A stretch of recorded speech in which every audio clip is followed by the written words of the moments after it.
There we go. Good evening, everybody. Hope everybody's doing well. Let me welcome you all out tonight as we share some findings tonight from our study. Again, I want to thank you all for coming out and taking time out of your busy schedules to be here today.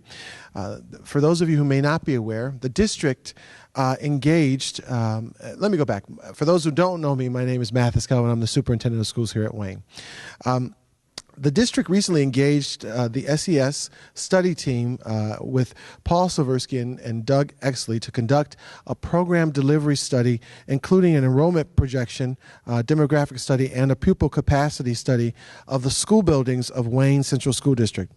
The Board of Education and I wanted to provide the community, the staff, and the board with an unbiased look at the challenges and opportunities that are facing Wayne as enrollment decreases and how the current schools are used to implement our program. Dr. Zversky and Doug have many years of experience conducting these types of studies throughout the state of New York. They are well-versed in long-term planning processes and have assisted many districts throughout the state that are experiencing similar issues and challenges as Wayne. Paul is here today to present the findings that were derived through the study, rather. The program delivery study, along with the enrollment projection study and the pupil capacity study, are additional tools and resources as the district and the community plan for the future of Wayne over the next coming months. A next step in the process, just to make sure for everyone to hear tonight, the next step in the process is that Dr. Zversky and Mr. Exley will also facilitate a community focus group. Attendees for the group will identify other opportunities and challenges regarding the scenario options that will be reported to each of you all tonight from the study. The board hopes to have a diverse set of about 40 or so volunteer resident taxpayers who are widely representative of our community needs to discuss and who will also help us analyze and share insights about possible future options. More information, by the way, about the Community Forum Focus Group will be available in the fall with regard to that whole work meeting. And also, the information will be distributed throughout the summer as well. So we hope that many of our community, many of you who are here tonight, hopefully, will want to help the district by applying to be a part of this diverse representative of stakeholders with regard to this focus group. Okay, so once again, I want to make sure that I thank you all for attending in advance tonight. And now I'm going to get out of the way, and we're going to have our study facilitator, Dr. Paul Silversky, come and help us tonight. So if we can just welcome Dr. Silversky tonight. Great.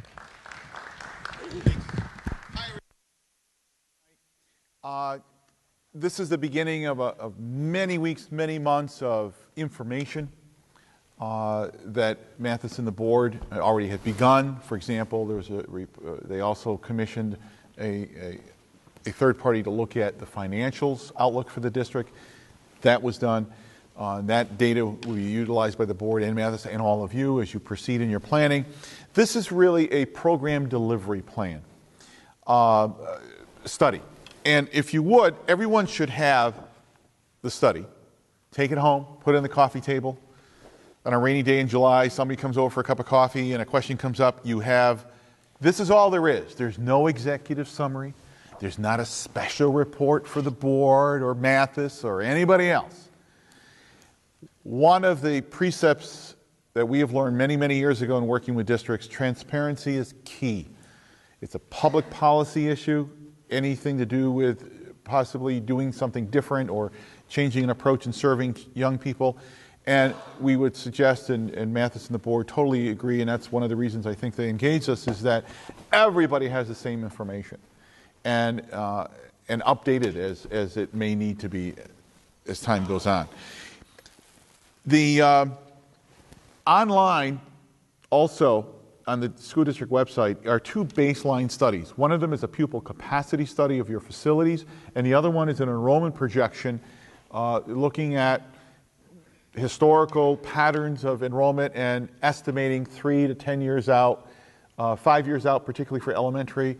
The validity for elementary is 5 years out. For high school, it's out to 10 years. That data is there too. That is a baseline planning tool for any and all school districts. So that's why it's like a standalone, but there's much more detail than what's what's utilized here to springboard to define and suggest scenario options the district may want. I have some copies in case your printer is out of ink. Feel free to, afterward, come get one of each, but it's all online, but feel free. It's important that folks have all the information. What we're going to do is, we're not going to go page by page.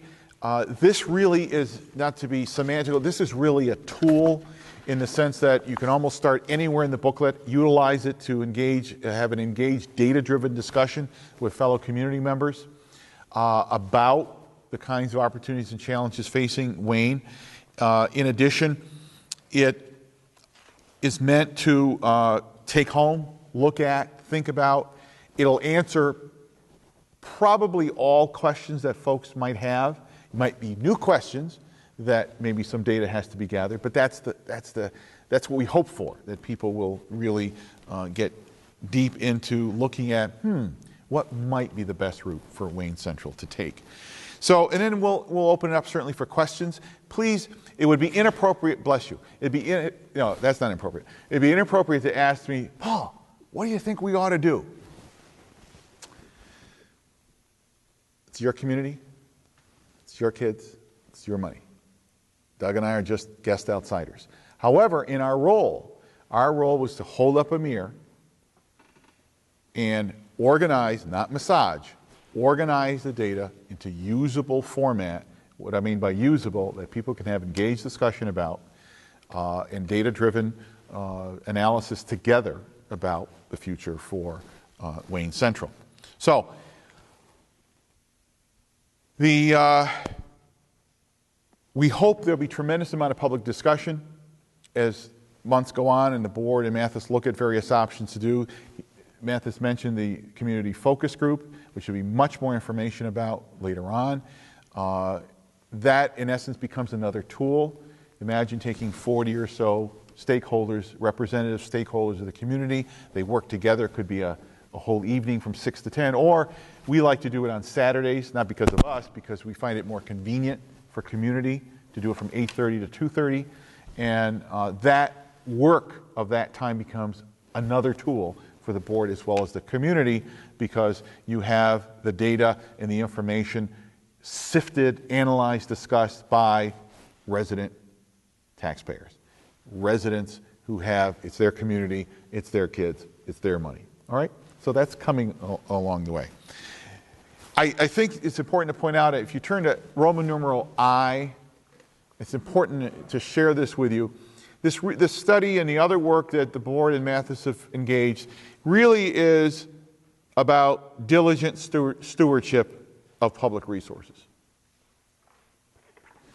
You'll see on I what the study question we were asked to work on and research. Are there options that might provide cost-effective ways or patterns to organize how the pre-K-12 program is implemented and delivered over the next 3 years? What's very, very important to share with you is the next paragraph. The board and Mathis had no preconceived notions of what the findings were to be. If they had, we wouldn't be here. We won't work with a district who does that. What do you need us for? If they're preconceived, yeah, do the study, but this is kind of what the findings ought to be. We won't work with districts that way, because again, it's really a study question, an unbiased look at all of the possible data, and to make suggestions that you may want to consider. And that's important to point out.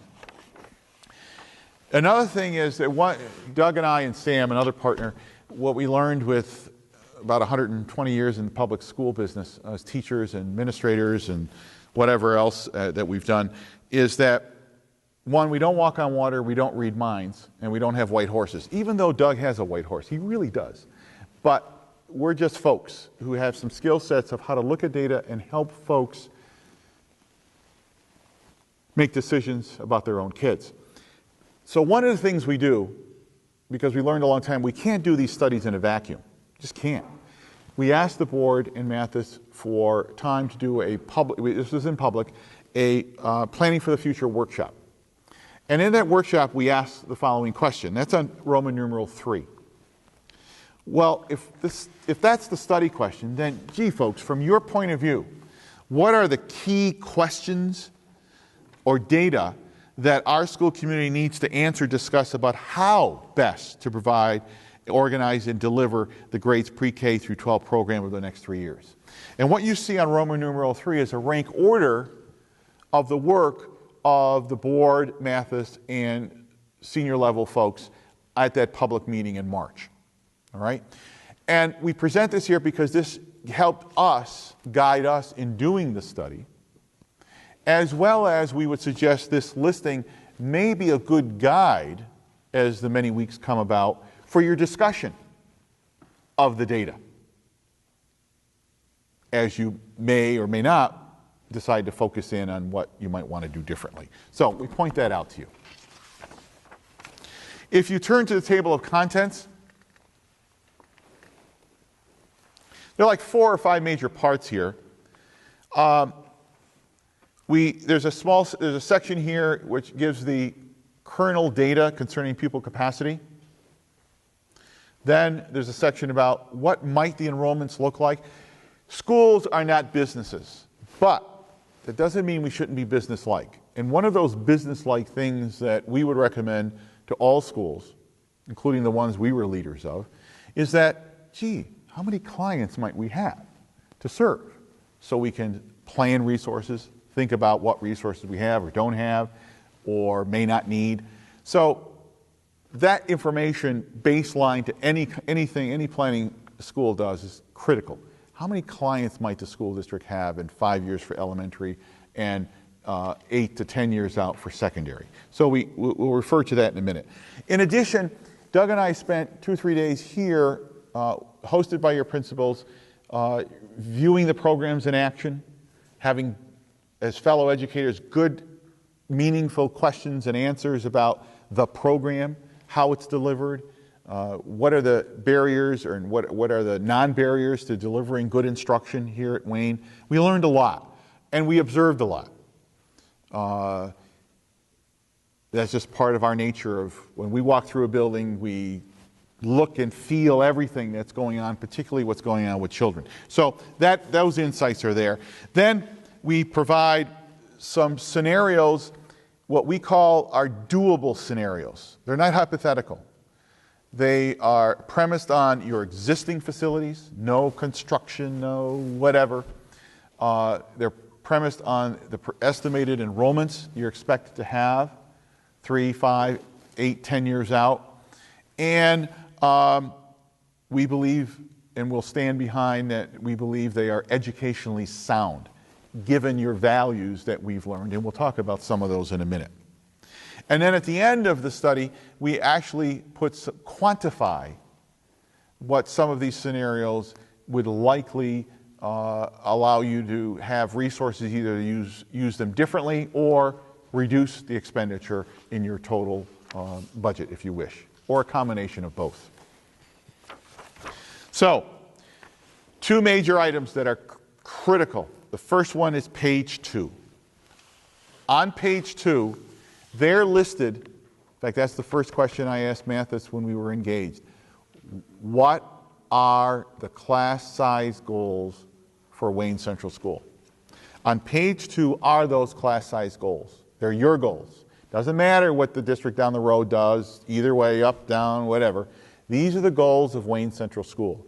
Therefore, all of our work, from the pupil capacity to this study, are all based and premised on that these will continue to be your goals. Now, absolutely, the board and Mathis could change them, go higher, go lower, not for us to say.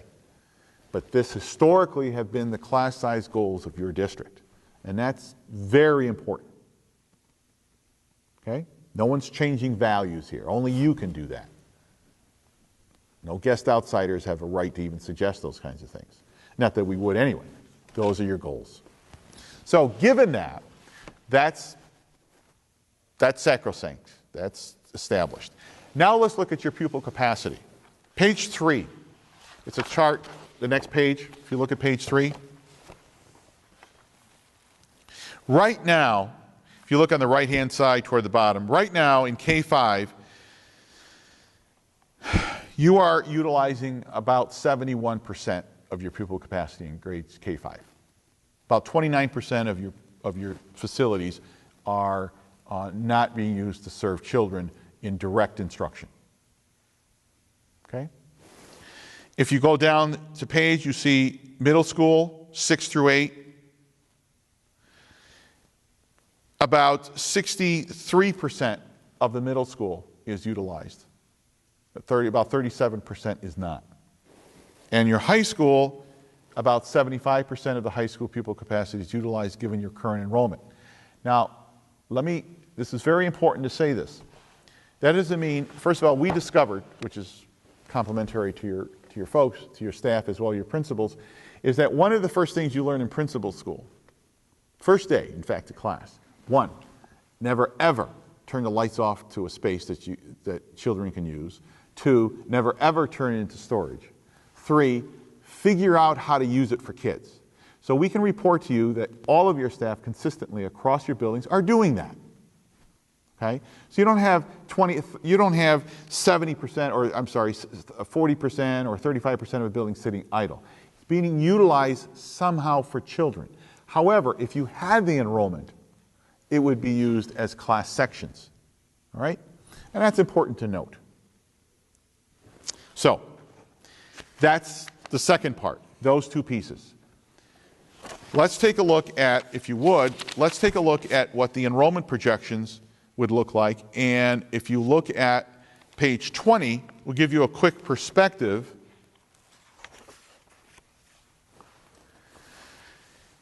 You'll notice that I like the pictures. Words are great, but pictures like on page 21. In the past 6 years, you have 195 fewer pupils in the past 6 years, which equates to about an 8% decrease over the past 6 years in enrollment, K-12. Which is a significant negative pattern. Okay?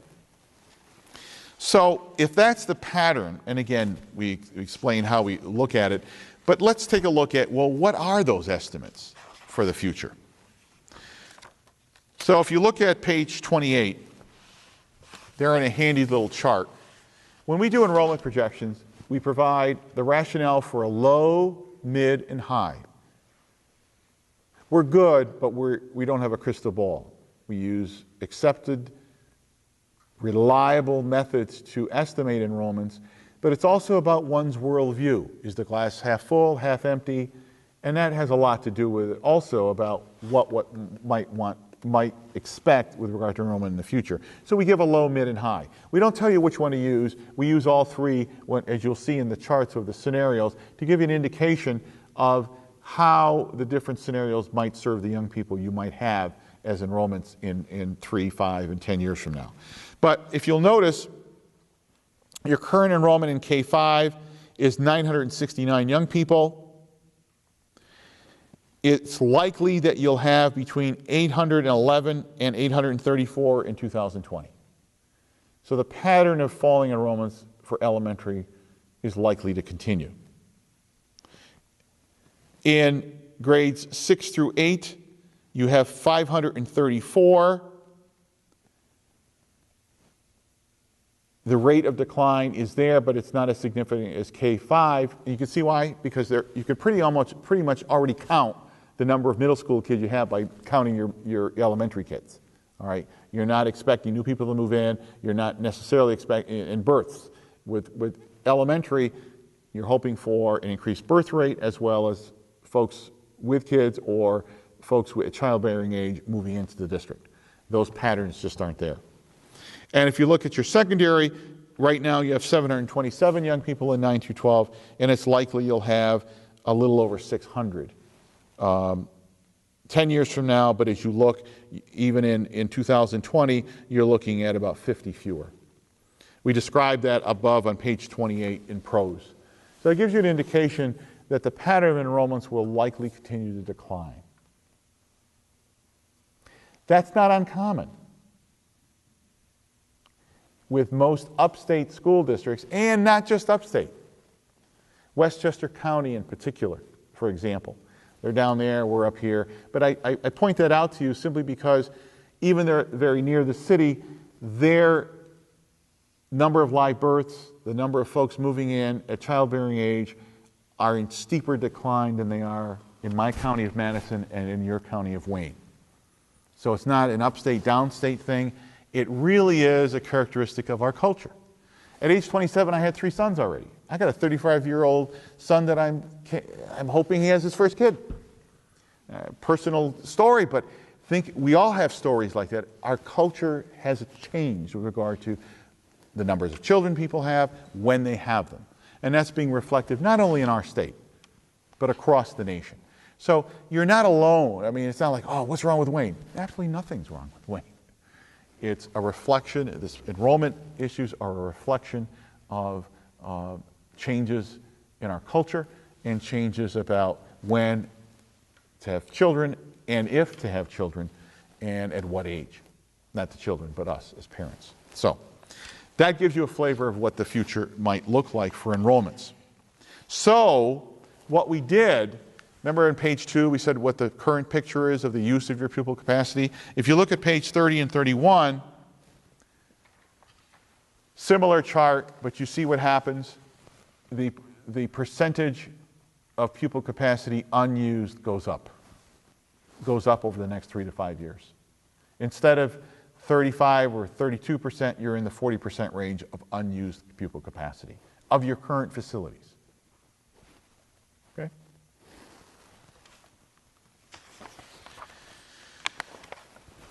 So what we'd like to do, I'm going to model how to use this tool. I think what we'll do is we're going to go to the scenarios, and as questions come up, we will go back into the body to help answer questions. All right? Now, in the body of the study are ideas of how you might want to more efficiently serve children, or to take existing resources and use them differently and do more for children within your same resource that you have. All right? For example, you contract now for universal pre-K. Good technique, works. However,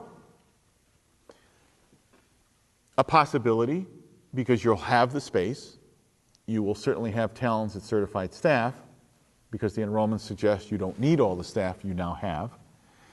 The district may want to contemplate, gee, should we possibly offer a universal pre-K as part of the school program and not through contractors?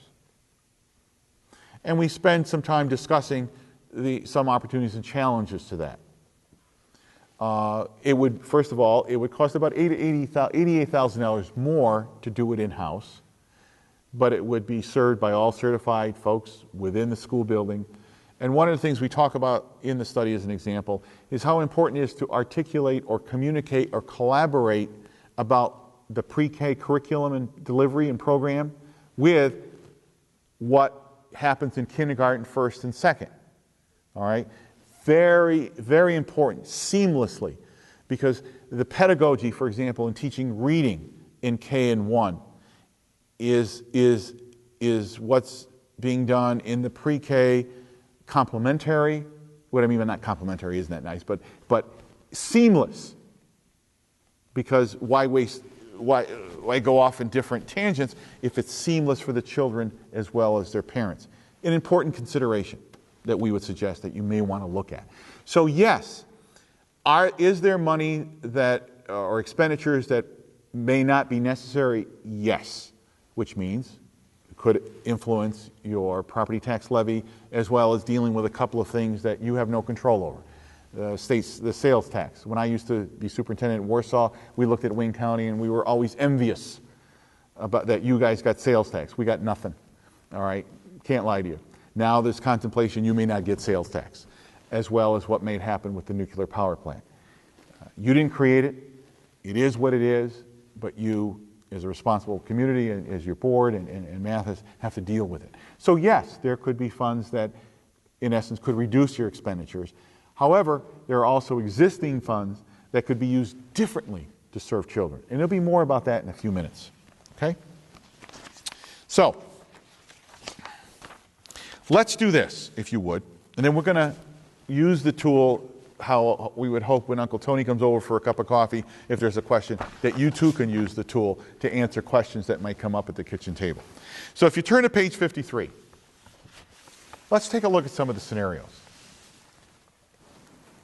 In fact, we'll look at all of them. First of all, please understand our job is to hold up a mirror. Okay, some of the data you may like, some of the data you may not like. It's like I look in the mirror in April, and I don't like what I see in the mirror because I have my winter weight. Okay? Me yelling at the mirror is not going to do anything. Okay? But it is what it is. What we've tried to do is make sure that it's unbiased in a non-advocation way. We organize the data so you can use it and you can decide what it might mean for your future as a school district. So, there are some premises here that we assume will continue. On page 54, first of all, the scenarios we suggest are all doable and are educationally sound. We'll stand behind that. However, there might be elements of one scenario that you may see combined with some elements of another scenario could, in essence, create an adaptation. We hope that happens, because that's proof to us that folks are using the data to help them make a decision. Because that's really the skin in it for Doug and me. The only skin in it is that we can turn and look at each other. Did we help this community? Did we help them make the best possible decision for the future of their kids? And we always hope the answer is going to be yes. But see, that's how, again, we keep talking about this study as a tool, and that's exactly what it is. The other piece is on a second paragraph on page 54, we certainly would recommend your continued ongoing membership in the BOCES Consortium. The BOCES Consortium is an outstanding vehicle to share among school districts for quality of programming as well as cost effectiveness. All right? And one of the side notes with regard to a consortium like a BOCES in our state since 1948 has in essence said, districts, if you share, do more for kids at less cost, then the state of New York will provide a state aid because you shared. All right? And you don't do it because of aid, but you do it because it's good for kids and it keeps costs down. But we would hope you consider to look at the BOCES model as an ongoing vehicle like you do now in serving your young people. We would suggest in the third paragraph, because not only looking at your district, but looking at the region, and we have quite a bit of experience throughout the state in working with districts like Wayne and similar districts near you, we would suggest that at some point, I'm not sure what that point is, that the board may want to have what we call a what-if cup of coffee meeting with neighboring boards of education to discuss some possible opportunities and challenges of two or more neighboring districts exploring possible school district reorganization. Because you aren't the only school district experiencing smaller enrollments. It's not about, the smaller enrollments is not about Wayne. People aren't flying out of Wayne. Oh my God! No, they're not. Just the volume just isn't there. And not just for schools, but think of your favorite restaurant from 8 years ago. I hope it still exists. It might not. Why? Because they had bad food? No. No people. No clients. All right? So, I'm not just saying that to make you feel better. It's a reality.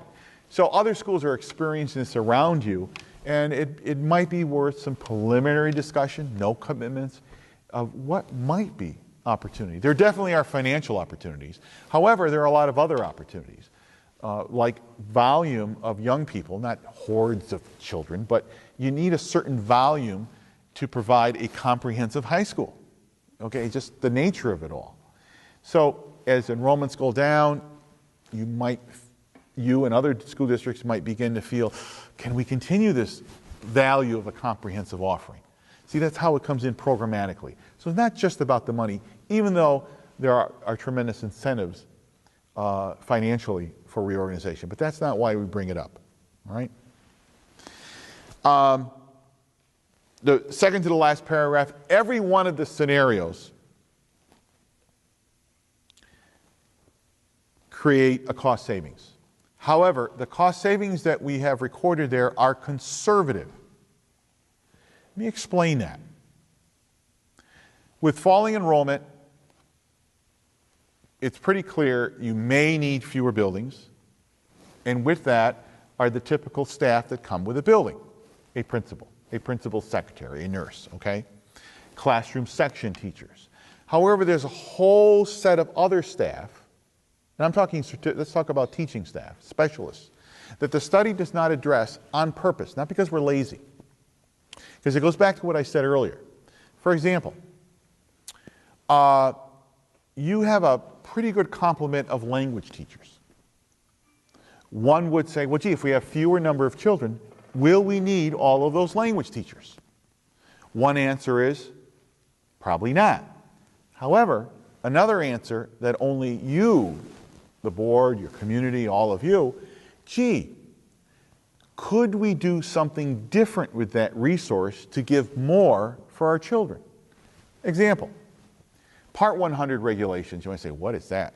Those are the commissioner's regulations of what they outline exactly what schools, public schools in New York State are supposed to offer and provide, okay? Well, Part 100 says that many of the things that right now you wait until 7th grade to provide to children can begin in 5th grade. You may say, well, why do that?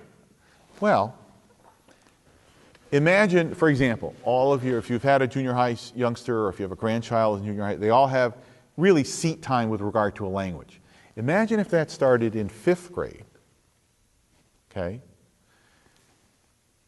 What might be the potential for those, if it started in 5th grade, 5th and 6th grade, 2 years, that when they got into 7th grade, they are now taking French 1, or German 1, or Spanish 1. You see the opportunity issue? Well, what are they going to do when they're juniors and seniors? Well, let's keep the domino going. If that became part of your culture, wow, what a junior and senior program this school could provide. Because right? Because you're not overzealous, you know, child development and all. In fact, frankly, the research is very clear. The younger you start languages, the better. That's a real example. So looking at that whole picture of what it might mean for children. So it's not just about, quote unquote, saving jobs. But if the resource is there, okay, nobody's fault. Lower enrollment, yeah, we probably don't need all the language teachers, but could we do something different where more children could get benefit from the resources that we already contribute to the school district? An example, okay? One other quick example. You may not need all the speech specialists you have with small enrollment. On the other hand, real example, if you have sons, typically sons age 5, 6, and 7, they may not be special needs or they may not be, but they usually do need speech. I get this nod here from a Head Start lady. Most young boys in our culture at that age, they need a little help with speech. Is it mandated? No. But with the resource, could that be a value of weighing that, you know, this is something, mandated or not, it's a need that we should try to provide, and we have the resource. Let's look at it. Another possible example. So we stay away from all these specialists that you have. That's why these dollar amounts are conservative. You may decide, no, that's nice. We're not going to start Part 100. We're going to do it the way we are. So in all likelihood, some of these specialty areas, you will not need as many FTEs. But that really belongs with you, not with us. All right? Okay. You already know on page 55, we reiterate that these scenarios are based on your class size goals. And next to the last paragraph in 55, we list these options not in any priority order or advocacy order at all. Okay? Not appropriate for us to do that at all. So, let's take a look at page 56. There's a summary of the scenarios in a little chart that involves the various buildings. By the way, please understand, and I mentioned this earlier, there are suggestions of how you might want to more cost-effectively deliver the program without necessarily doing fewer buildings. Okay? And this is important to say, because there's the body, but then also, ultimately, the most savings comes with the reality that you don't have enough enrollment to be served by all the pupil capacity you have. All right? But I think this is important to really emphasize. There are items that, in fact, you know what? Let's do this. Let's take a look at page 9 and 10. This explains, as opposed to leaving it symbolic, let's really look at 9 and 10. Here are the class section sizes of all of your grade section classes in K through 5. Okay? There they are. There's the class size goal, there's the range of class sizes, and there's the average. Just data. We've done that yeoman work. But as you look at it, then we go one step further. If you look at page 10, one of the things that we look for in using that data are what we call equity gaps. For example, on page 10, the equity gap at grade 4 between the average grade 4 size at Free Will compared to Ontario Elementary is 4.2 students. That's a 28% difference.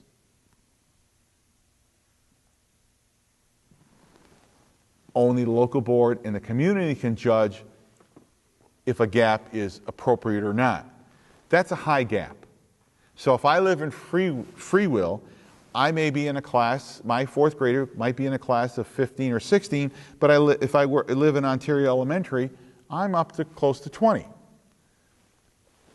Valuing if it makes a difference or not is got to be a local decision. But we hold up a mirror for that. But one step further.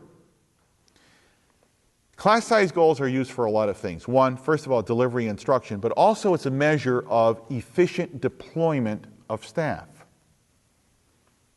Now, everybody in this room is not in education, but in whatever business you retired from or you're in now, your company has some kind of measure of efficient deployment of staff. And if they don't, next time you go to your internist, I did that with my doctor. I said, Bonnie, how many patients are you expected to see in a day? Even in the medical model, there are expectations of what one professional FTE is supposed to do, okay, in a day. That's why often she's at her computer at 6:30 in the morning, email, you know, the digital stuff now, and not during patient time, for example. This is what our culture is expecting of us all. So if you look at page 11, so the class in Wayne Central, absolute efficient deployment of staff in grades K1 and 2 and 3 is that which are not, a good teacher is not a dime a dozen, guys. It's just not. But in Wayne Central, an efficient deployment of a K1, 2, 3 teacher is a teacher with very close to 19 pupils. So if a teacher had 19 pupils, that's 100% efficient deployment. Is it always possible to get right on it? No. Usually it's 18, you know, there's one or two pupils off. However, take a look at page 11. You have some deployment of staff in the 60% range. Is anybody doing anything wrong? No. You don't have the enrollment to allow the deployment of staff to be as efficient as possible. And it's public money. Okay? It's well worth the public money, opinion. Sorry, I shouldn't have said that, but I believe that. I'm not going to lie to you. But efficiently deploying that public money means having class sizes very close to what the class size goals are. You see how it all kind of connects? All right? So, you'll take a look at page 12.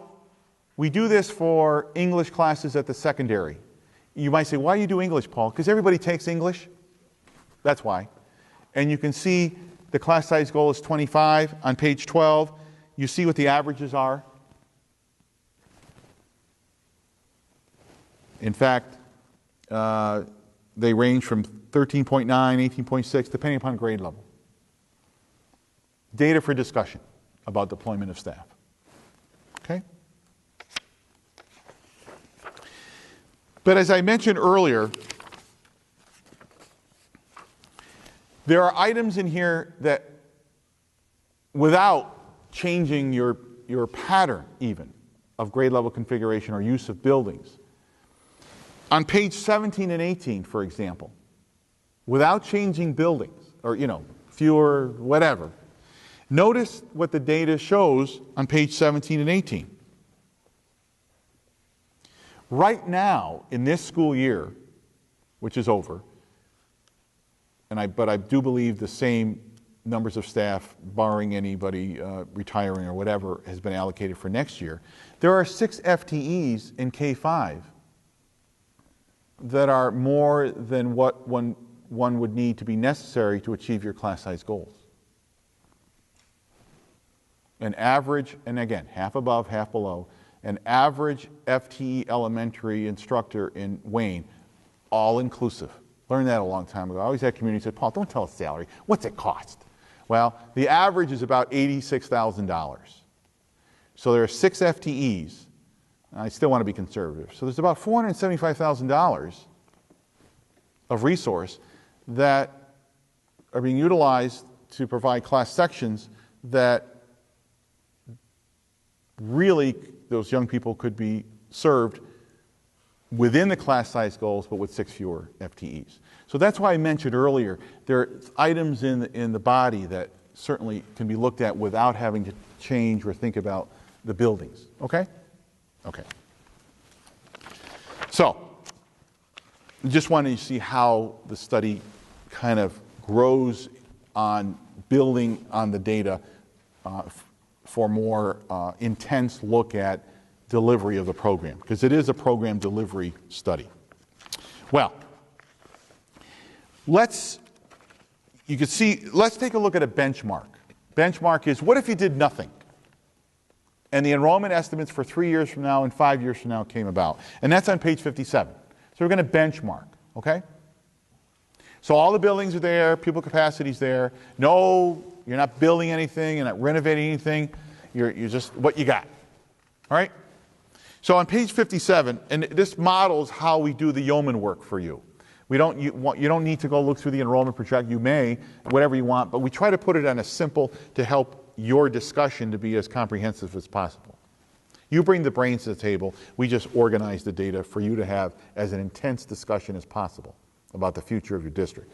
So you have 1,366 pupil capacity for grades K through 5. In 3 years, the estimates suggest you'll have between 866 and 878 K-5 children. So you'll be utilizing your facilities between 63 and 65%. See how it works? 5 years from now, it's suggested the enrollment pattern will continue to decrease. You'll be utilizing the facilities between 60 and 61%. That's if you do nothing. At your middle school and high school, you'll be utilizing a little less than 60% of the pupil capacity of these 2 beautiful buildings. Okay? That's the benchmark. Now let's look at the scenarios. Page 58. In this scenario, we have this, it suggests a potential option of serving K-5 at Ontario Primary and at Free Will Elementary. Continue 6-8 at the middle school and 9-12 at the high school. Do not use Ontario Elementary for pupils. There's the rationale. And then I always, well, gee, why Ontario Elementary? Well, here are 3 salient points. One, bless you. One, it's a 3-story building. Does that make it bad? No. But there are inherent challenges in a 3-story building, especially with elementary children. Can you live with it? You are. So it's not like, oh my God, we got to close it because it's 3-story. It's just the schools, particularly of 3 stories, particularly upstate where we have land, can be can be a utility burden as well as a facility burden, but you have to judge that. The other reason is the 2015 Building Condition Survey. By the way, your buildings you've done well. The values of how you care about them, their cleanliness, you've taken care of it. As I get older, old isn't bad, but you have some older buildings, and they're really nice. But relative to, you got to look at them what they are. Your 2015 Building Condition Survey, which is a public document, which was completed, it points out that, because it's only man-made, even though that building is really nice, it's man-made. Over the next 5 years, there are about $2 million worth of work that needs to be done over 5 years to that building and that site, okay? That's what the Building Condition Survey is all about. Helps communities and schools plan for these man-made things. I keep saying man-made because my wife would want me to. These man-made buildings that you got to keep up. So there's about $2 million. And the reason, and that's the most money of all of your buildings. So there could be some savings by cost avoidance in doing some of those things, okay? And finally, the sizes of the classrooms are the smallest in the district.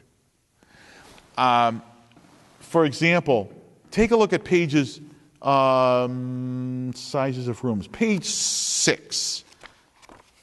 And this will explain what we think is outstanding. There was some interesting wisdom by the community and the board at the time when some of your buildings were built. At the bottom of page 7, okay, if you look at Ontario Primary and Free Will Elementary, most of the rooms are well above the minimum square foot size for classrooms. You might say, well, so what? Well, if you're a parent or a grandparent, you know the changes in pedagogy and teaching that have occurred. Like, very seldom, if at all, do the bluebirds leave the classroom to go to reading class. The reading specialist comes into the classroom. The special ed teacher comes into the classroom. The math remedial teacher comes in and works with the master teacher. That takes space, where instead of youngsters, leaving, the resources are brought to the kids. A major, major positive change in how we educate children, in all honesty. But that takes some space. The technology, not that that's an answer for everything, but I don't know, you can't go to Napa and buy a part without the person behind the counter being a pretty good computer person. So it's not like a luxury anymore. This is our culture. The use of technology in the classrooms, all levels. So the wisdom of your community in building these schools with these sizes is admirable. If you look at Ontario Elementary, don't get me wrong, there are 9 classrooms, 800 to 899, so there was wisdom there. But you'll see, just looking at it as a chart, that's all it is. It's not a negative or a positive, but the fact is the smallest classes in square footage is in that building. So if you're looking long-term in the future, weighing, could that hinder us as pedagogy and we do even more push-in services for kids? Could it? The answer might be no. Only you can answer that, okay? But that's one of the reasons it has the smallest sized rooms in your school district compared to other buildings. Yes, sir. Do you want any questions as we're going? Yeah, we're homey enough. If it gets too long, I'll say that, but go ahead. A couple of things as we're going here. So you're talking Sure, about go ahead. the efficiency of the classroom Pardon? size. Well, let's say, go ahead. And so when I look at some of the things in here about unused capacity, I think that the teachers and staff of the middle school or the high school would look at this and go, 40% unused capacity? How is that possible? We can't see it. Well, I explain that because your principals are doing good work. They're using every nook and cranny. They're not turning in. So yeah, that's will why. the information in the capacity analysis tell people where that unused space, where that space is that is not being used for program? In fact, I'm going to... Because that's going to be super hard for anyone to see right now. Because in the middle school, where I spent a lot of time, they were eliminating the meeting space so that they could get pupil activity in there. So I can't come up with many square inches of space that are not being used for pupils, much less 40% of it. Well, the heart of it, too, is one of the hearts is you're well below. You're you're 20 and below in class size in your major subjects. So right there is a 20%. Okay, that was. I mean, right there. I mean, you're underutilizing your staff by 20%. So your percentage includes the fact Oh, that yeah. class size is not Right. at target. Right. And it doesn't necessarily have to be a target. I mean, you're talking about. But that's important because Oh, I'm trying yeah. to understand where the 40% comes Sure. from. Plus, so a classroom is not right. measured. Plus, at how you 100%. use the building, you use the rooms. Don't misunderstand. And this is not to suggest you should do anything different, but right now, very few classrooms in the day is used by anybody else but that one teacher. But one teacher only teaches 5 classes. Yes. So that means So you're so counting the 3 unused time. over. So 1/3 of the day, nobody's in it. But I'm going to say in the same breath. But is there a value for a teacher allowing them to use their room for planning? The answer is yes, but the answer is not necessarily absolute yes. You see the discussion that ensues? All right? That help? Okay. So let's move on. And what I mean by move on, in fact, there'll be some reference back to that. Okay? So in scenario A, that's scenario A. I'm sorry, we're not. It's scenario A, though. Some may point out, well, gee, Paul, wait a minute. Take a look at the column that says estimated pupil capacity in 1819. Paul, you're over 100%. We're still comfortable suggesting that you may want to look at that. And here's why. Okay? Another way to use the book. And this ties into what you were just talking about. Okay? Let's take a look, if you would. Here we go. And I think this ties into the question we just had, but what I'm going to show you will help clarify what we're just talking about. If you turn to page 5,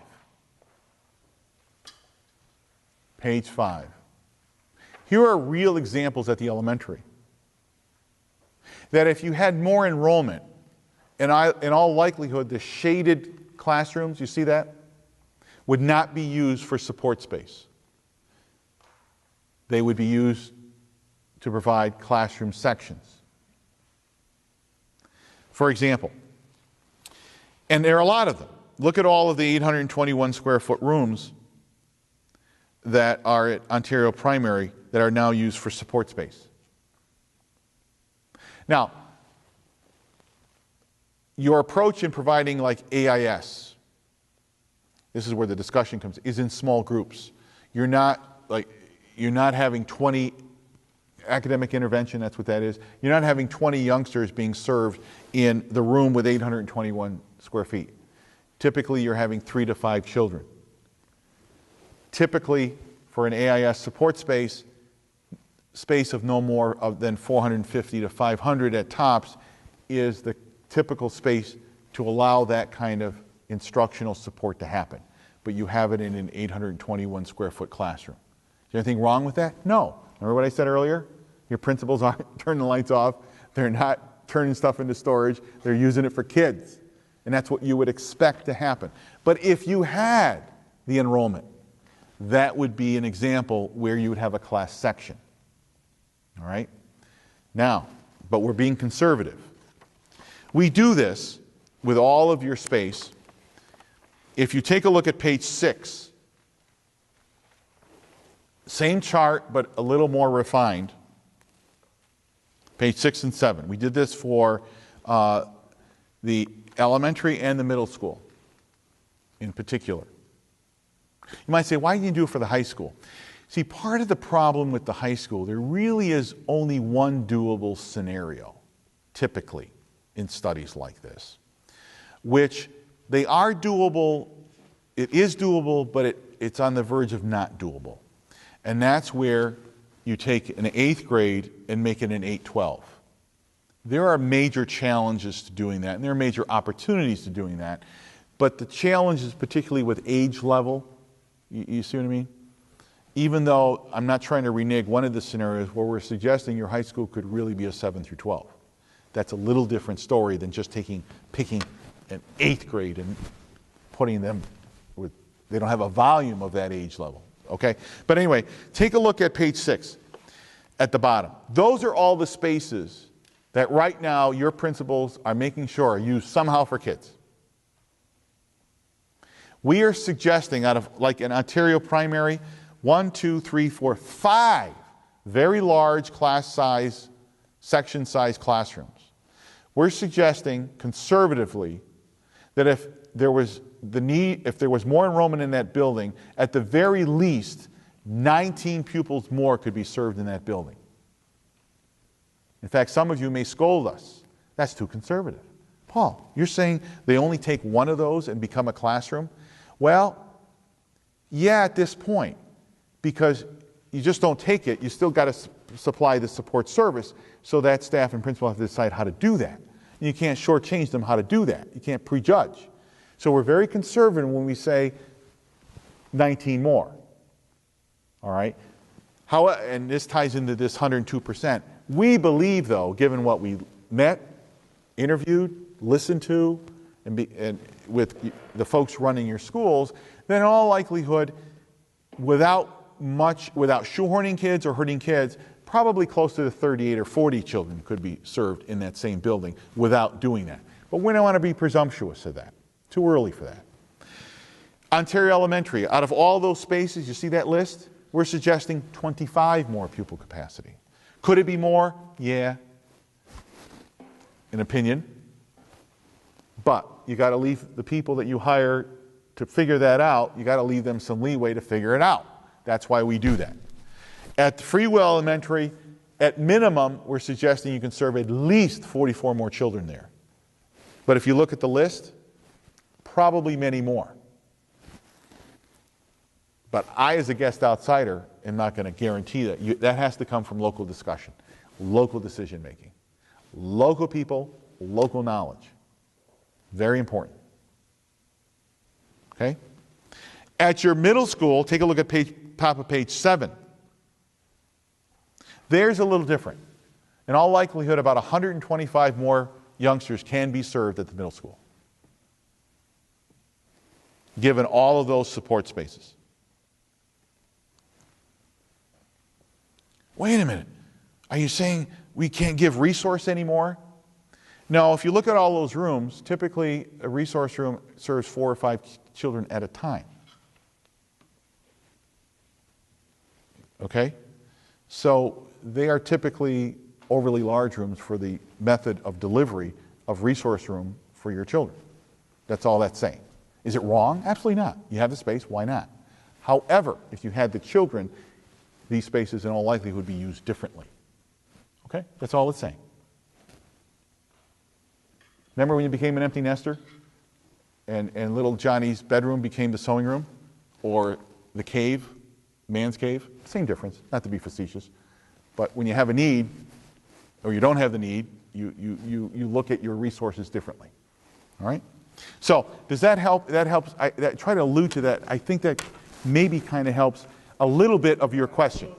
Okay? No. Interpret this easily if you Right. didn't understand what these Agreed. recommendations were Right. really driving at. So it's there. The issue is, if in fact you had the higher enrollment and filled all the classes that are classes, you'd still need space for some of these. Oh, other things. absolutely. And those kind of, that space is premium.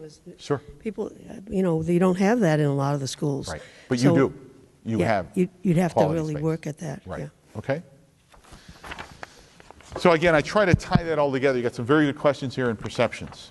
So that's why we're very comfortable, even though 3 years out, it says about 102%. We feel it's terribly doable for that very reason, because we're very conservative in the additional pupil capacity that we believe your elementaries can serve by reassigning some existing space that's instructional support without hurting instructional support. But in essence, remember the example, speech in typically a 450 square foot room instead of an 802. All right, that's not that hurting kids, in fact, that might be helping them. Anyway, so that's scenario A. Let's take a look at scenario B. And because of that, if someone was uncomfortable, gee, I don't know, I don't think we even should plan for something with 102 percentage potential. So in scenario B, it's exactly as scenario A, except because Ontario Elementary has more pupil capacity. You see on page 60, there is now a pupil capacity of 946 because it has more pupil capacity in Ontario Primary. So you can see that now you're looking at same enrollment scenario and all, but just using different facilities. You're now at about 91%, 92% in 3 years, and you're at 85 to 85 in 5 years. Okay? However, you have to wrestle with, and that's another reason we do that. Well, gee, Paul, what about those rationale from A, where it's just a 3-story building, there's $2 million that have to be done? Yeah, that still exists, but you have to weigh that. You have to weigh that. You might say, gee, Paul's got more questions than answers. Look, there are only two things, I said this earlier, from all of our years of experience in working with kids and communities, there are only two things that are really black and white in the school business. Only two. One, health and safety for kids and staff. If there's something wrong with the roof, this man's not going to have a committee. He's going to say, get out of the building. We need to take care of health and safety. The other thing has anything to do with morals in children. Call the police, call the DA, escort the person out, let the paperwork catch up afterward. There's only really two things. Other than that, we can't think, Doug, Sam, and I can't think of anything else that's black and white in the school business. Okay? So that's why it may sound confusing, but it's not, because it's weighing what might be best given the variables. All right? Real variables, not hypothetical. Okay. So then if you notice, we give opportunities and challenges. I'm going to point to you on page 61. We didn't do that on scenario A, but they're very similar. Take a look at page 61. We outline what, from our point of view as guest outsiders, of what are some of the opportunities and challenges that this scenario provides to Wayne. You'll notice, we do this on purpose. There may be other opportunities and challenges. In fact, that's one of the major work of the community focus group in the fall, to really refine from a local perspective what might be other opportunities and challenges that absolutely that Doug and Paul didn't write down, and there likely are. All right, so you can see what we're suggesting here. Opportunities, both in scenario A and B, the continued value of, and I put this in quotes because it's kind of like an elongated, 2 neighborhood schools. You really have a central campus and one, but we recognize it as 2 neighborhood schools. That continues in A and B. All right? There is instructional space for universal pre-K if you decided to do that in-house. That's an opportunity. You have ample space to rent to BOCES. Get a little rent, which means not just rent, but it could be opportunities programs that many of your children could participate in and not have to. Not that you have many children leaving the district. In fact, you don't. You realize over 96% of your children who are special needs are served right here in the home district. That's outstanding. Very few children are served anywhere else. Why do we know that? Remember common sense? Well, they're going to have lower enrollment. They're going to have space. Is there anything that they're not doing now that they could do? That's why we look at the special ed. You're already doing it. Okay? It's a very high percentage of children resident to your district who are served right here along with their neighbors, even though they may be special needs. That's pretty outstanding. Okay? But you would have space you could rent if there was a need for the consortium. Okay? All right. Some of the challenges, the redrawing of attendance zones, because if you did this, you really would need to try to, as close to 50% of your K-5s be split between the two. Otherwise, you run into the equity gap, remember? Equity gap of class sizes. Should there be a gap of 20 to 25% equity gap in a class section size? That's for you to decide. But I'm guessing the likelihood is, we should get closer, right? For equity. Okay. All right. Talk about it. All right. I think I got a message. Anyway. All right. You're still going to have the middle and high school with about 40% of unused capacity. All right. By the way, the goal is not 100% capacity. The goal really typically is between 8 and 10% of unused pupil capacity for flexibility. And that's not a con. That's not a fluffy word. One thing I've learned over the years in working with that every good idea or new idea from a set of teacher or a teacher really takes money. Not always. But you know what it always takes? Some kind of space. It really does. Okay? And not necessarily fancy space. So flexibility. All right. The mothballing of one potentially unused building. That's a challenge. Doable, but a challenge. Okay? Let's go to scenario C.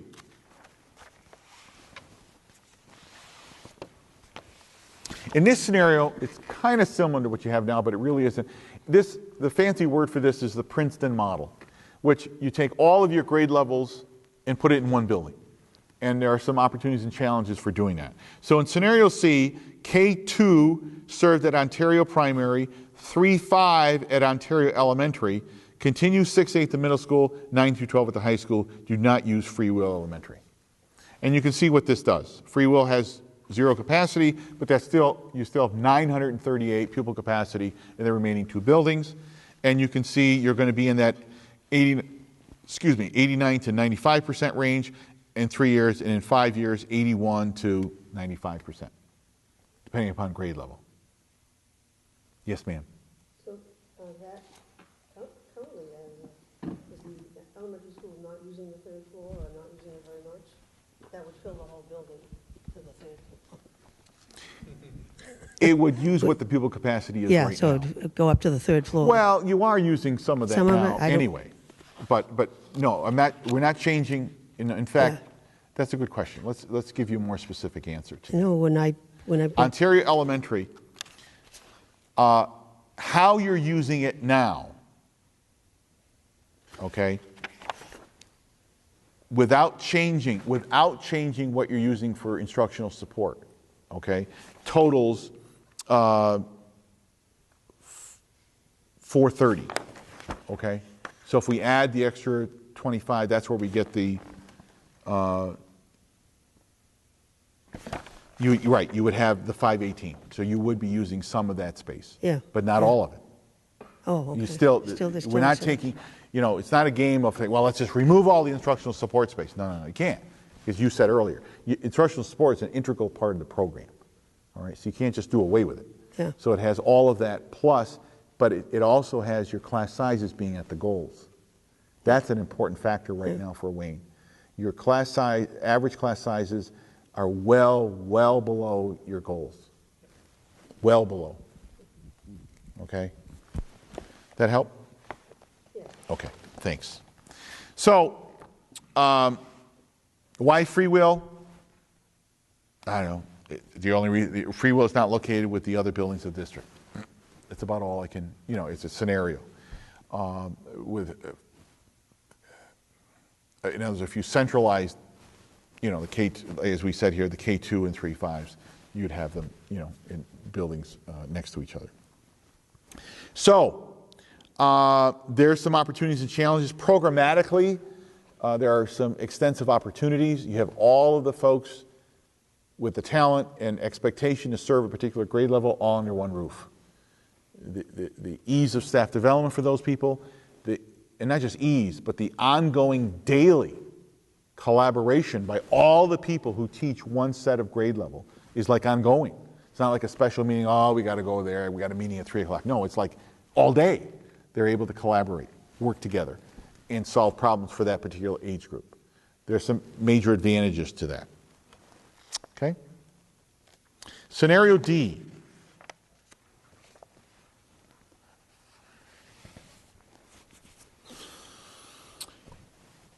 This suggests a doable scenario very well might be a K4 at Ontario Primary and at Free Will Elementary.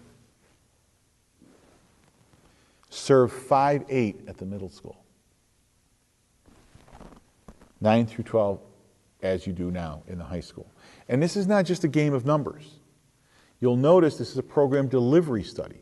And if you look under opportunities, serving grades 5 through 8 in the middle school opens up a whole new set of teaching and program delivery opportunities. Right now, and it's not just Wayne, but right now you have grade 6 is an elementary certification. Grade 7 and 8 is a secondary. You have clauses in your teacher's contract that specifically refer to elementary and specifically refer to secondary. Unfortunately, the state education department, and when I was a young buck, I lobbied for it, have ignored that needs to be fixed. You have these folks, a set of folks serving a set of children in an age range, but two different certifications. So you can't mix the two. So how does 5.8 allow that to be more versatile? Well, 5.6 doesn't necessarily have to be dominated by how 7th and 8th is taught, and 7 and 8 does not have to be dominated by 5th and 6th. For example, right now all of your grade 5 are self-contained. Teacher, they do everything. That can continue. There's enough room in the middle school that, no, we like it the way. We like that delivery of instruction to be self-contained classroom. You've got enough wing space. You could teach all of your 5th grade just the way you are now. Or, could we do better for our children if we took 5th and 6th grade teachers, same certification, and, I hate the word, but that's the word that's used, departmentalize them? In other words, those 5th and 6th grade teachers who are most strong in teaching science would teach science, still elementary and caring and all of that, but you look at how you deploy the talents of teachers differently. That could happen without jeopardizing how you want to serve 7-8 or vice versa. And what this does is, notice what happens if you go to 2 K4s, you are in the mid 80% range. Very safe flexibility of pupil capacity, unused pupil capacity at the 2 K4 buildings. 15% is pretty good as a flexibility factor, all right? But notice what happens to your middle school. You still, even if you had 5th grade there, in whatever way you wanted to do it, doesn't have to be, and I know I killed that horse, but that's important. There's no prejudgment of how you want to serve 5th grade. You do it as just the way you're doing it now. That's what you want. But notice what happens, the utilization of that building is now at 75%. So you're using a pretty quality building and the resources it has to advantage more children. Your high school stays the same at 59.5. Okay?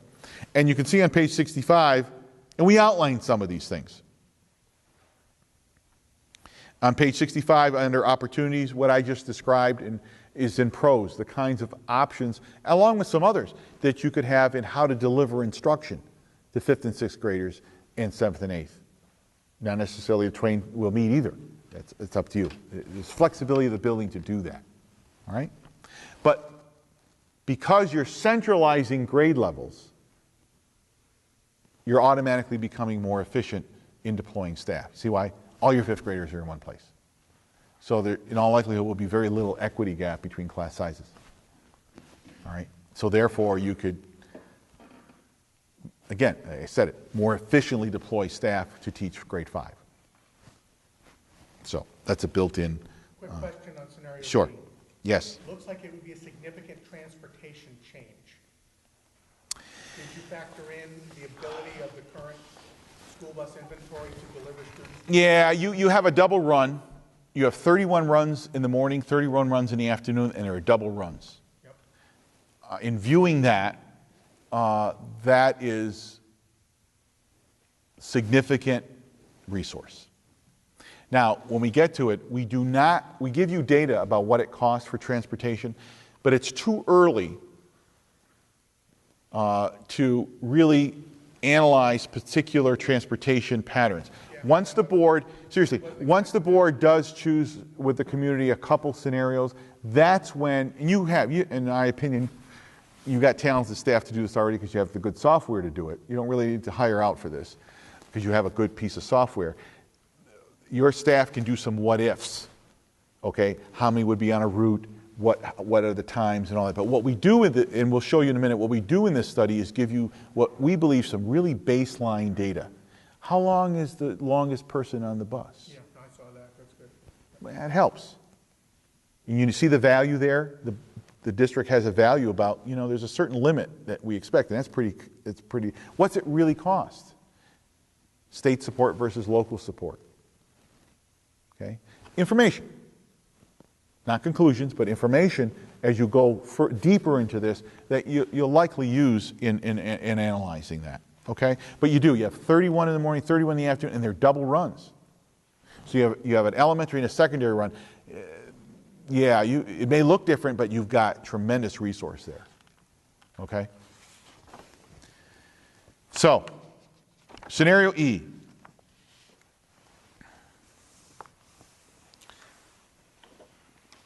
This scenario has you serving K2 at Ontario Primary. Served grades 3 through 6 in what is now the middle school. And then serve 7 through 12 in a true secondary school. Every secondary grade under one roof. Okay? The opportunities and challenges are extensive to this one too, in the sense that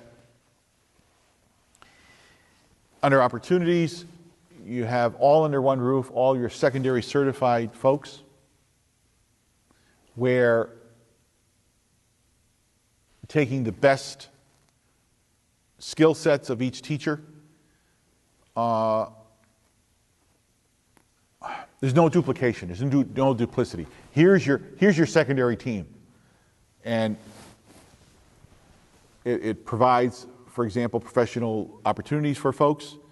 That typical, a teacher may teach 7th and 8th grade math extensively, but that person also has a skill set to teach AP Calc 2. Why not? So the professional opportunities are there, but also the diversity of skill sets to best assign folks who are best to teach specific grade levels and subject areas are all under one roof, which can be helpful. Especially, it's pretty clear that you're committed to providing a comprehensive high school offering, all right? And that means you're going to have classes of 9 and 10. You have some now. We gave you that list. That's not bad. In fact, you've got some young people with 9 and AP classes that other school districts have fewer. That's just the nature of a comprehensive high school. All right? So you could, with all that resource under one roof, you could actually provide more opportunities for kids because all that, you're not squeezing or shoehorning assignments of teachers. You look at them all and who can bring the best resource to the table for a particular subject area or need of a class need of a set of kids. So look what happens here. You would have 420 pupil capacity at Ontario Primary. You'd be in about the 95% range for pupil capacity. Middle school, which now would be grades 3 through 6, you'd only be at the 67%, well, in 5 years, but in 3 years, 74%. Still tremendous amount of space for flexibility of program delivery. And then your 7 through 12, you'd be at what typically is considered appropriate pupil capacity for flexibility. You'd be in about the 90 to 92% range of pupil capacity at your secondary school. It's a neat school. It's an opinion, forgive me, but it is a neat school. So you would be utilizing this school to not overutilizing it, but to what typically is recognized as a good pupil capacity for a building like this. Okay, those are the scenarios that we believe are most doable and are instructionally sound. Let's take a look at page 68. Here we try to give you some preliminary financials. Okay?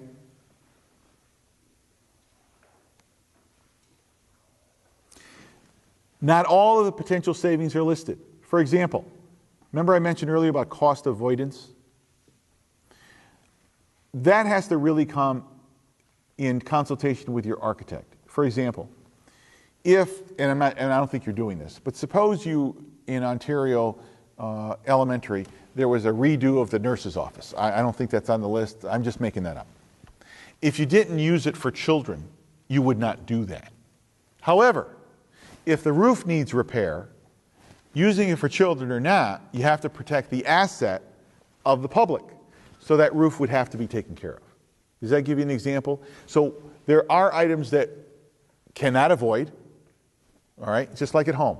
Yeah, you better fix the back gutter before winter because you know what's going to happen if you don't.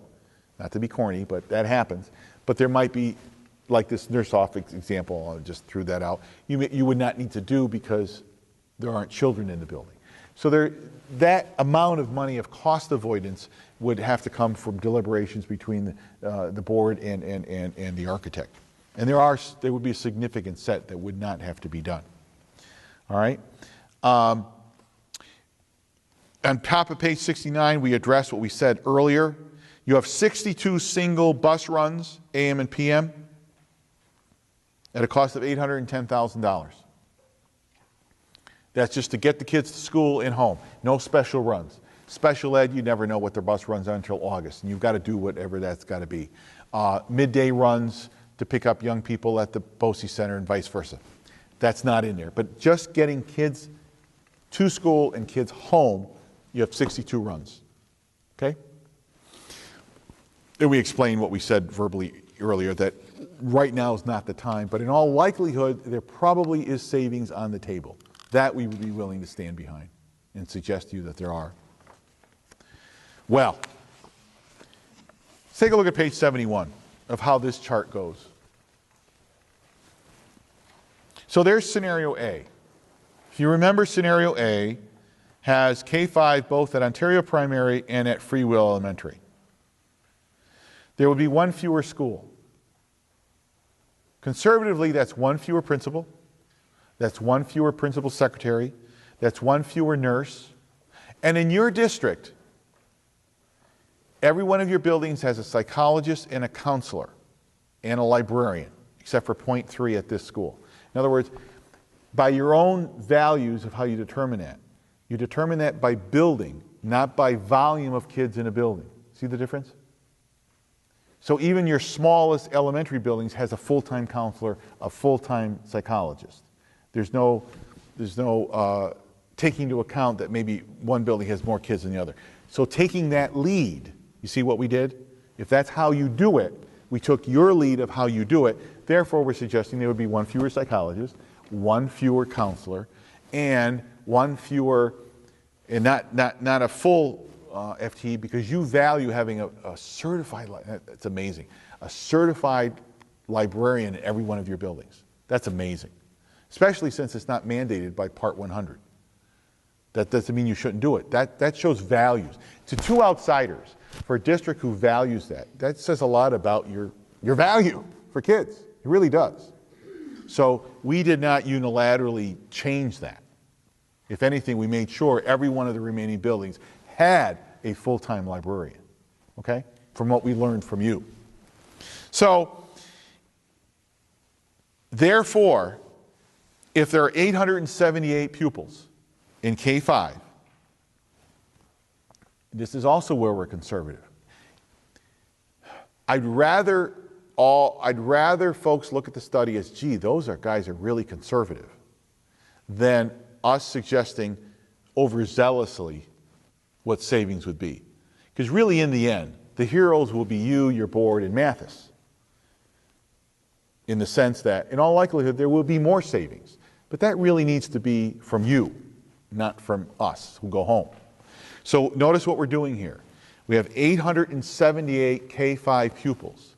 We are assuming an average grade size of 19. You might say, wait a minute here, Paul. K1, 2, and 3 is 19. 4 and 5 is 25. Right. Average. Half above, half below. Conservatively average. For now. Could it be fewer than 9? I'm sorry, could it be more than 9 that you would not necessarily need? Yes. I want to be conservative. chide us for being conservative. There's a lot of decisions. Yeah, don't scold us like, oh, they were overzealous. Who the heck are they? No, no, no. It needs to be conservative, because once you delve in this together, you will see, it's probably 11, or it could be, okay? So savings from staff is $1.2 million. The building. Operation and maintenance staffing would not be in the building. School lunch staffing, utilities, building supplies. However, there's a subtotal if I almost did it. If Ontario Elementary is not used, there would be a savings conservatively of about $365,000. This came from your district office, and we told them to be very conservative. In all likelihood, it'll probably be more.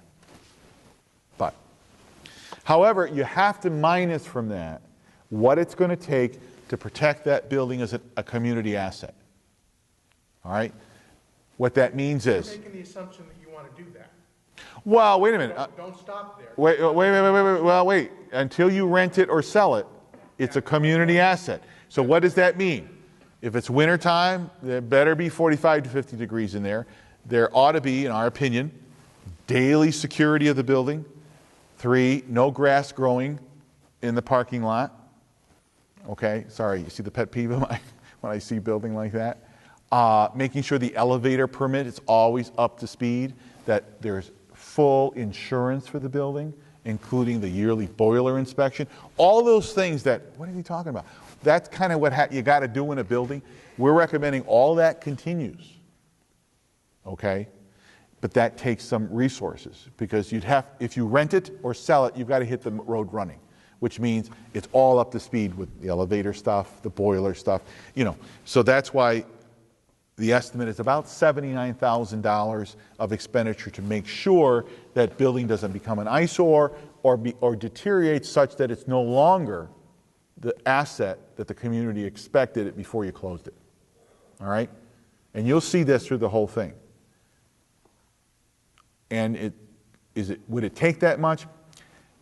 So what if it did? It probably won't, but you know what? It's there, so people know it's not free. As you said earlier, once you talk to the architects. No. If you're talking about I hear what you're saying, but if the building condition survey is separate, because even if you had it open, you'd have to, like the roof would have to be done. So you're right, they're two separate items, because that isn't a line item that becomes part of the capital project. If the roof is bad, it was bad even when kids were in it, which I don't think it is. But you see what I mean? So you see why why we're separating that? You kind of do that anyway. All right. So we go one more step conservative. We base all of these staffing figures on your average cost for a teacher, elementary, average cost for a secondary teacher, average cost for an administrator, average cost for a secretary, average cost for a secretary, I already did that, secretary, right, nurse. But that's average, half above, half below. As you all know, there are laws, civil service laws with regard to seniority. There's New York State education laws concerning certificated people.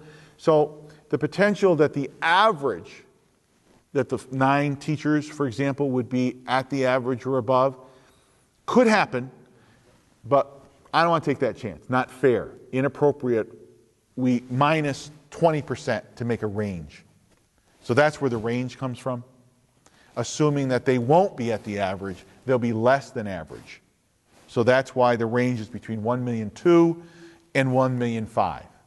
But don't forget what we said earlier. We did not venture down all the specialty folks that a school has. PE teachers, special ed teachers. We did not do language teachers, speech teachers, OT teachers, reading teachers, AIS teachers. We didn't do any of that. And you might say, well, why not? Well, we answered that in writing in the study, because that really is a program discussion. You could remember the example with the language teachers? You could redeploy and give your kids more for the dollar your taxpayer is already giving you, if you wish. Or if you don't wish, you're absolutely right. Some of that long list of folks, you may not need all of them. But that really needs to be identified locally, all right? Really does. Also, you have some others. You have 99 teacher aides and teacher assistants in this district. Just a fact. No value judgment. However, as a guest outsider, for a district this size, that's in our opinion, it's an atypical number. That's all I'm going to say. Doesn't mean it's bad, different, whatever. It's just atypical. We say that in the study. Kind of might want to look at that. All right? Also, you'll see in the study, we look at, you have some outstanding kitchens here at the middle school and the high school. In fact, even your elementary, some good kitchens. You're not doing, you haven't looked at, and you're certainly not implementing any kind of central kitchen technique with regard to cooking and preparing food. You have a cook at every building.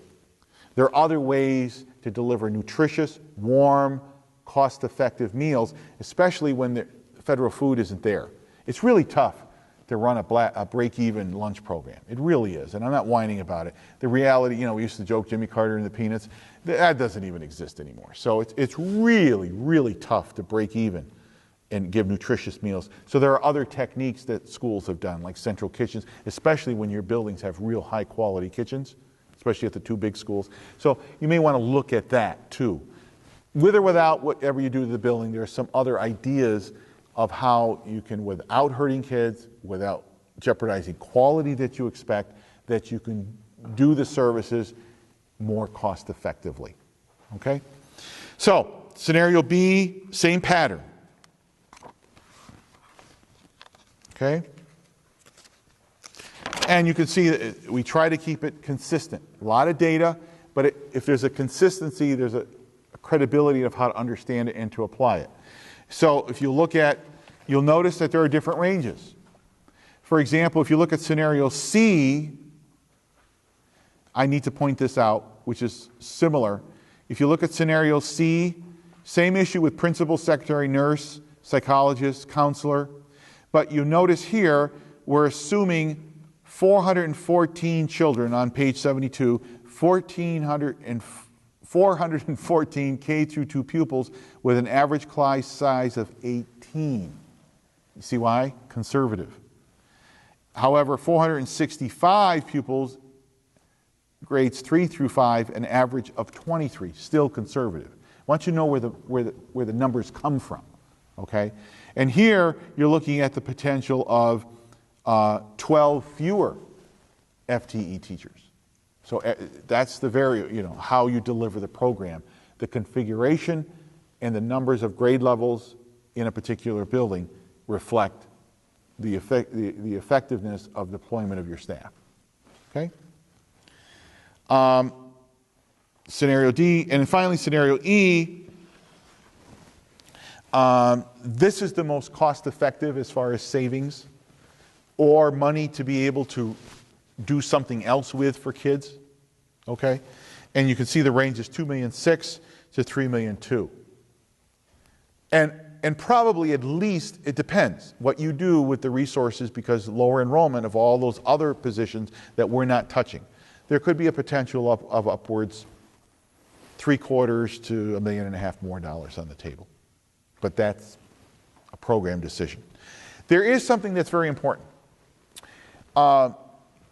In the new teacher's contract, there's some, and we talk about this in the study. It sounds like complicated and labor and all of that. But, you know, I'm sure you've been at meetings where board members in the past and superintendents, I did, where we always try to help explain to the public, gee, our biggest expense, because we're a people business, is people. Right? You all heard that one time or another? Well, that's a two-edged sword. If that's the case, then deploying, because without kids, we're nothing. But without staff, we're really nothing, because we can't serve kids. Really, okay? As corny as that sounds. That's why it's so very important in consistency and accuracy and equity in deploying the talented folks you have. Okay?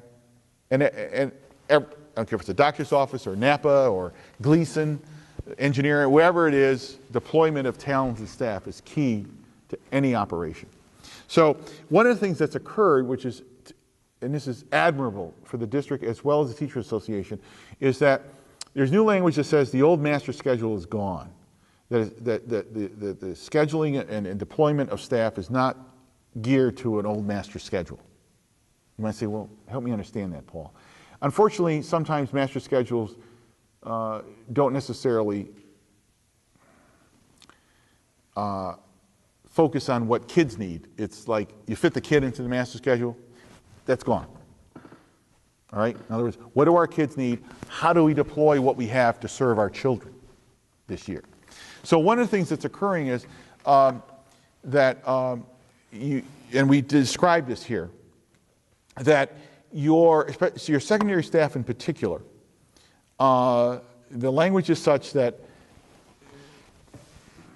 they work 7 hours a day, and what they do in those 7 hours, they have to have 30 minutes lunch and 1 preparation period.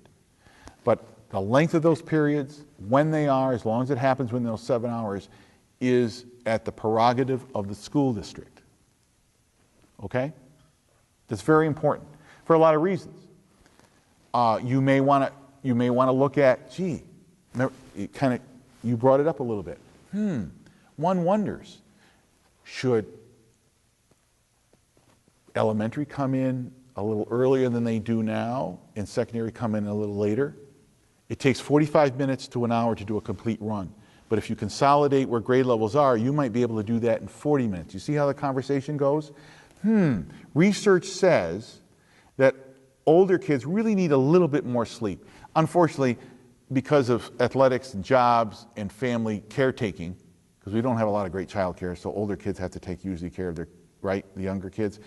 Having secondary kids come at 9:30 is just not going to happen in our culture. However, maybe 10 to 8 as opposed to 7:30. Again, these are just not pushing this, but you see how the opportunity is like, what might be best for kids? All right? So what happens in that 7 hours is at the discretion of the district, of course in collaboration. I mean, the board's a good employer, so and math is representing the board. However, it comes down to as we look at the language, 5 assignments plus what's called one instructional support assignment, which could be a study hall, or working with AI, like you do now. You have some of your teachers working with kids who need AIS, all right? That could continue. So in other words, you'd have really a 7-period day, keep lunch out of the day. It's a 30-minute lunch. Right now, people are getting 40 minutes. And then you want, what's 10 minutes? Well, most principals will tell you young people really don't need more than 30 minutes for lunch. It's enough time to eat, talk, have some fun like you do at work, and get back to work, back to learning. So you really, even though the country says 30 minutes, you're giving 40 minutes. You might say, well, gee, you're being a curmudgeon, Paul. Not really. No, because if you take the number of teachers times 10 minutes, times 177 days, that's a lot of non-contact time with kids. Because that's what it's all about. You realize that. There was one thing in research that people agree on. The more contact time there is between a professional teacher or a trained aide or a trained teacher assistant and kids, you're going to get better outcomes from. So that's the premise here.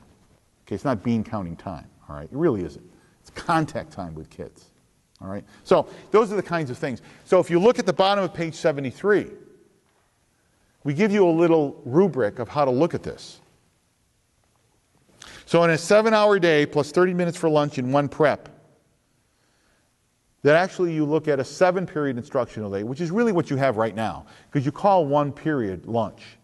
So if you take lunch out of a period, you're down to 7, which you have, right? Okay?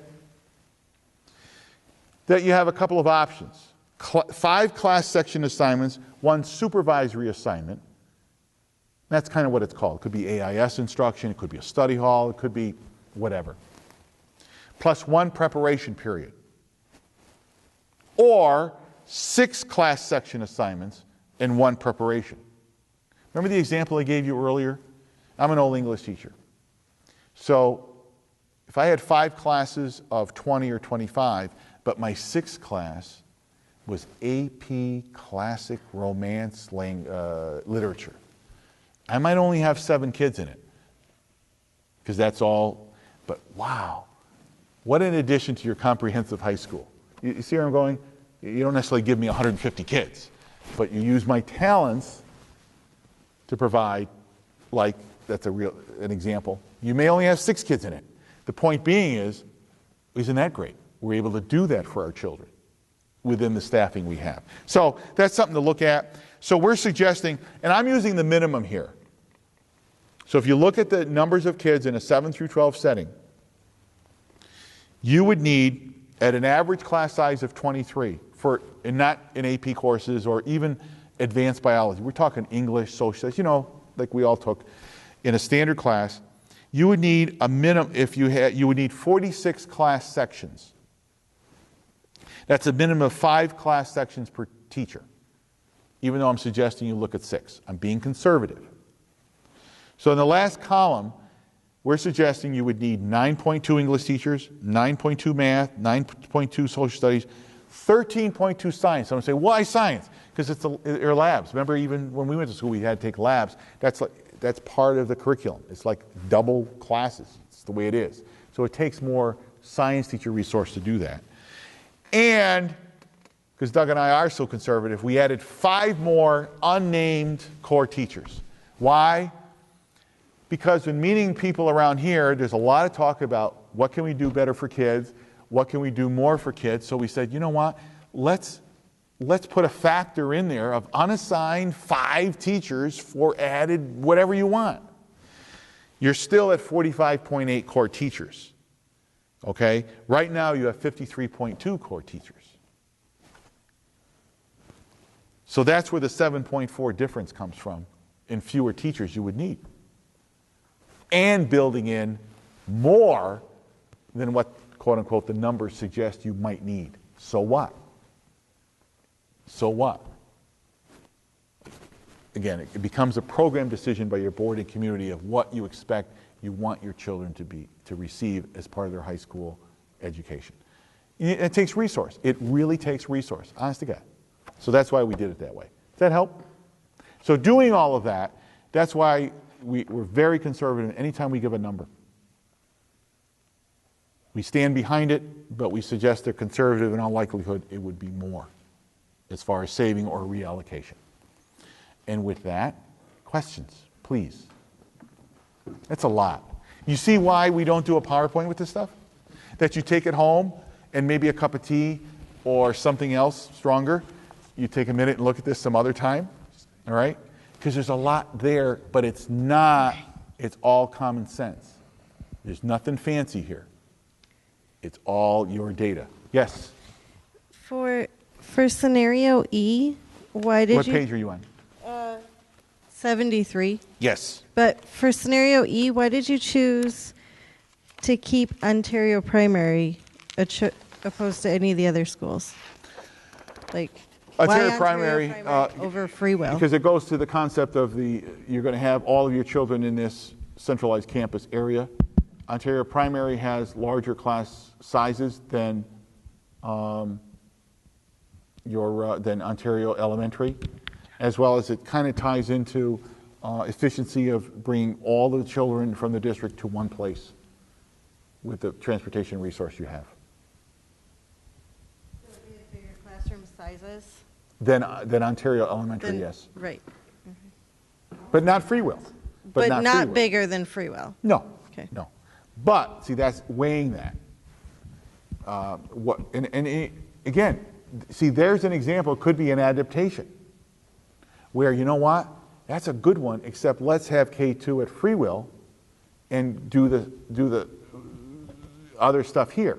That's a possibility. But that also has some challenges to it and opportunities. Remember I said only 2 things that are black and white.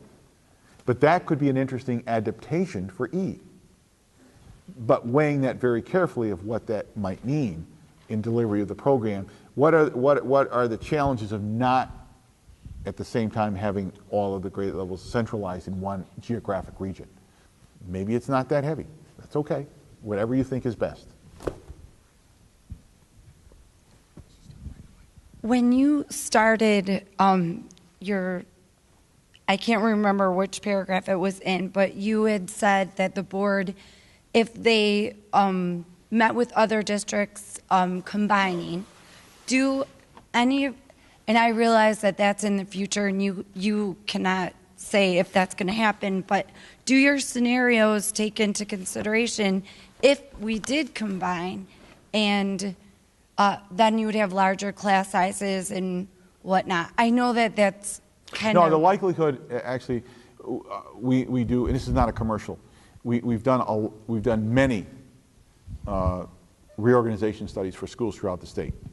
And typically, one, if anything, there are more learning opportunities for kids. Class sizes, if anything, go down, or the ability to keep them down is stronger, okay? And because the incentive money that comes in usually allows folks, first, pragmatically, taxes can go down, but at the same time, that's what's neat about it, at the same time, young people get more opportunities than when there wasn't a reorganization. But that depends on which two school districts or multiple. We did the first four-way study in the state a few years back, and it depends which schools combine, what resources they bring to the table. All right. For example, I should say often. It depends on who the players are or the potential partners can be. Sometimes one school has better facilities than another. So you see the cost avoidance for the one school district? It's a real study, it's a study in itself based on the players.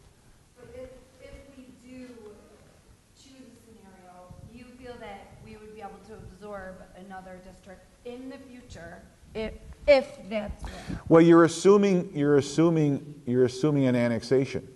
Notice we talked about reorganization. Reorganization can be an annexation. It can be a merger, okay? It can be a brand new district. Typically, that's what most districts like to see happen because it's two communities starting anew with a new culture based on common values, support of kids. So it's we're way down a conversation that until there is cup of coffee meeting, could there be interest, exploratory, what might it mean? It's a long process. In fact, it takes, not even to the point, it takes much time for districts to say, yeah, let's look at it. And then once they do, a study takes at least 12 to 15 months. So there's no shooting from the hip here. Much like, I hope you see this of what Mathis and the board are doing on this due diligent planning. Okay?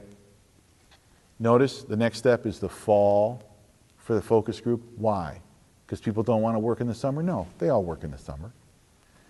Time for people at your leisure. Everything's posted. Here's the information. People aren't going to run home and read this tonight again as opposed to watching the Tonight Show. Of course you're not. On the other hand, time for people to think about it, digest, and then another planning step. No shooting from the hip here. And I say that in aberration for your board in Mathis, that this is, what's on the table is we've got a plan. That's a non-negotiable, but there's no foregone conclusion that, well, by October 1, no. That together, you'll know when the cake is done, all right? You will. It sounds corny, but you will.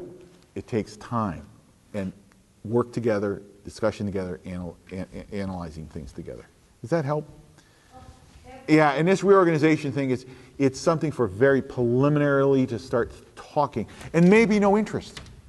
On the other hand, other schools are going through the same variables you are, and there are financial as well as, now I want to start the other way around, there are programmatic opportunities for kids as well as financial opportunities for the taxpayers.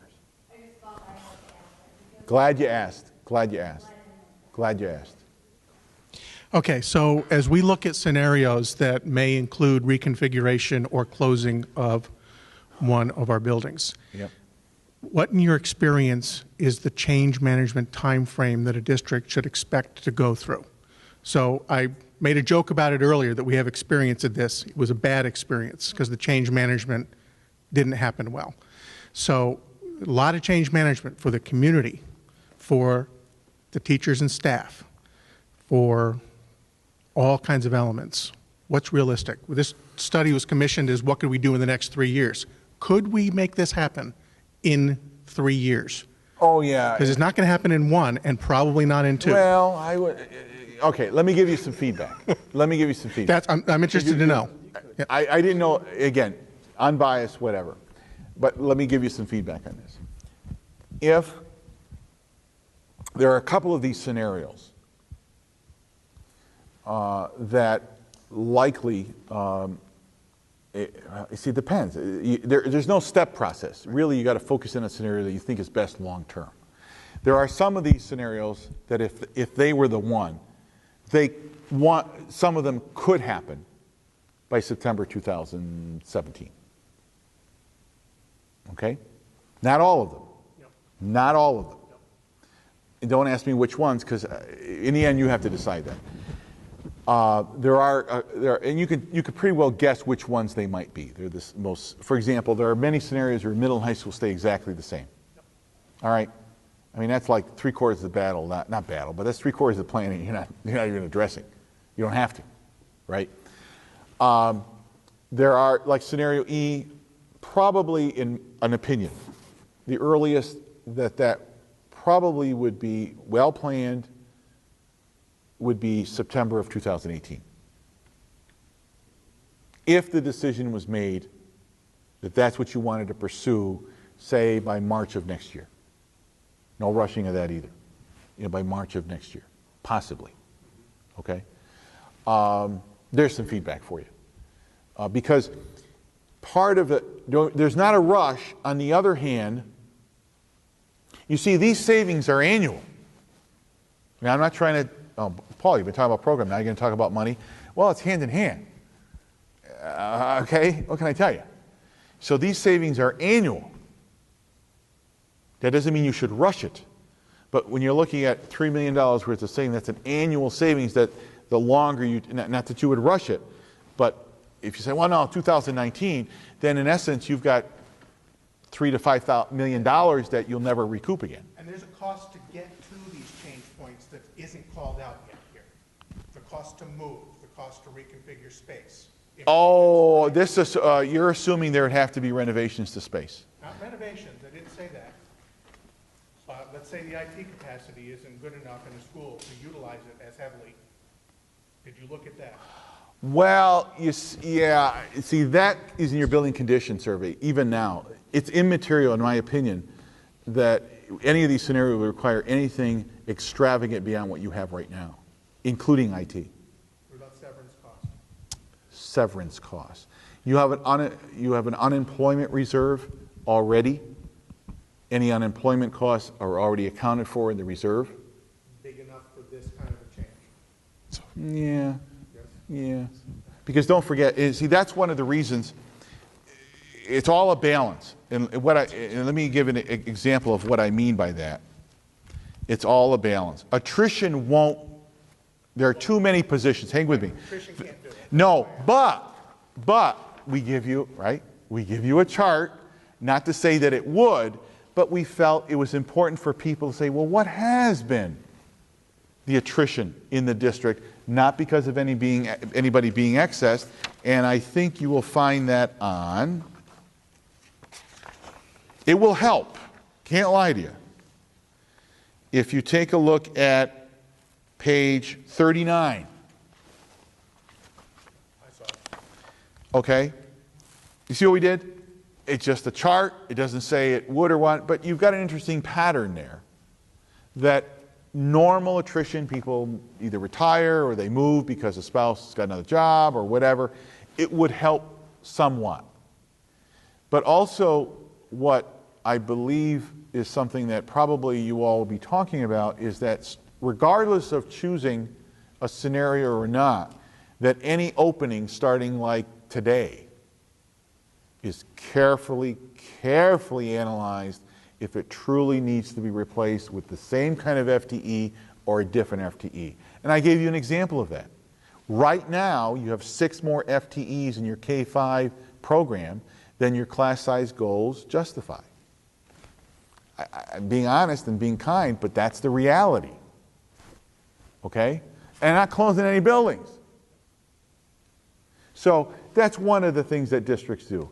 Any kind of opening, every kind of opening, instructional support, administrative, secretarial, carefully weighing, is that one needs to be replaced or should it be replaced differently to serve kids better? Okay? Paul, if I could just add, we are actually doing that right now. Oh, okay. We already have There you go. a hiring freeze in place, and we're doing that now. There you go. Okay? We have a parent over here with a But question see, that as well. helps. Because, like today, when we do, like today we met with staff at 10. We always ask the superintendent and board for permission out of respect, because they're an employer. They care about their employees.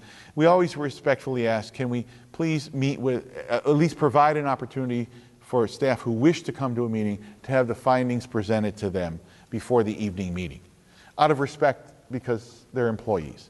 And your board has said, of course, and Math has said, of course. So the point being is that this whole process is transparent and people working together of how, as things evolve, including normal attrition, how all of it's kind of dealt with, which includes, there's jobs at stake. On the other hand, there's no other hand to that. And you care about people, and there's an emotionalism to it.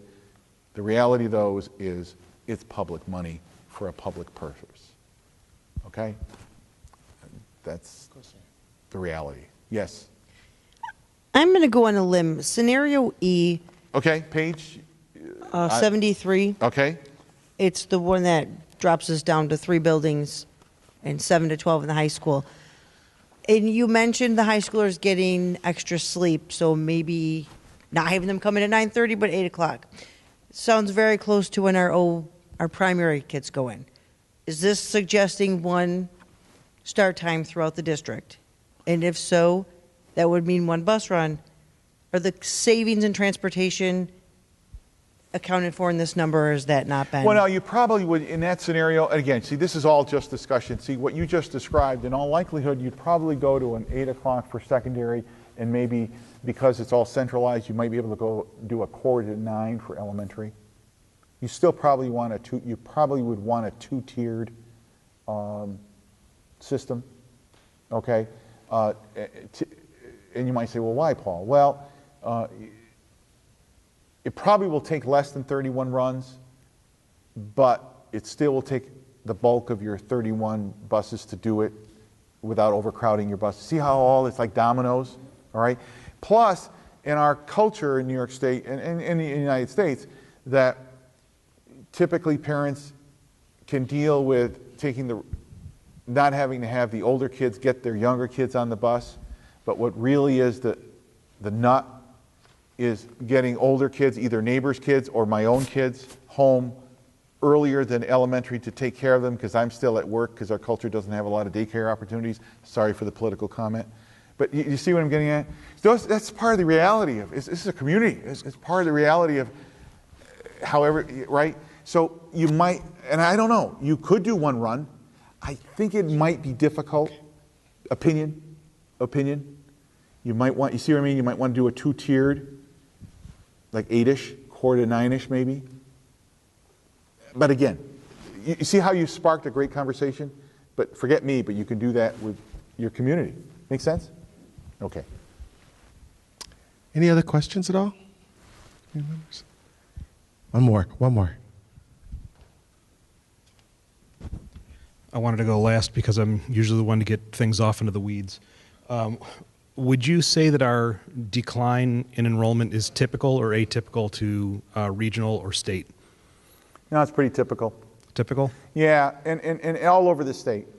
Seriously. I talked about that with the staff.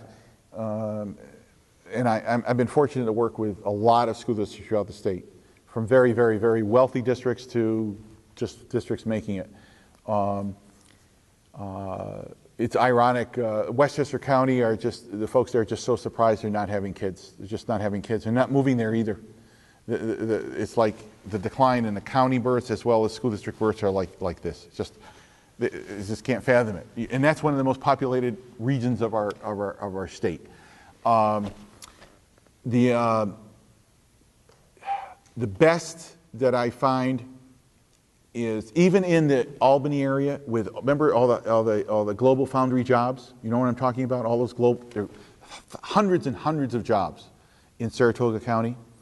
Even there, districts thought they would get a bulge of enrollment, not happening.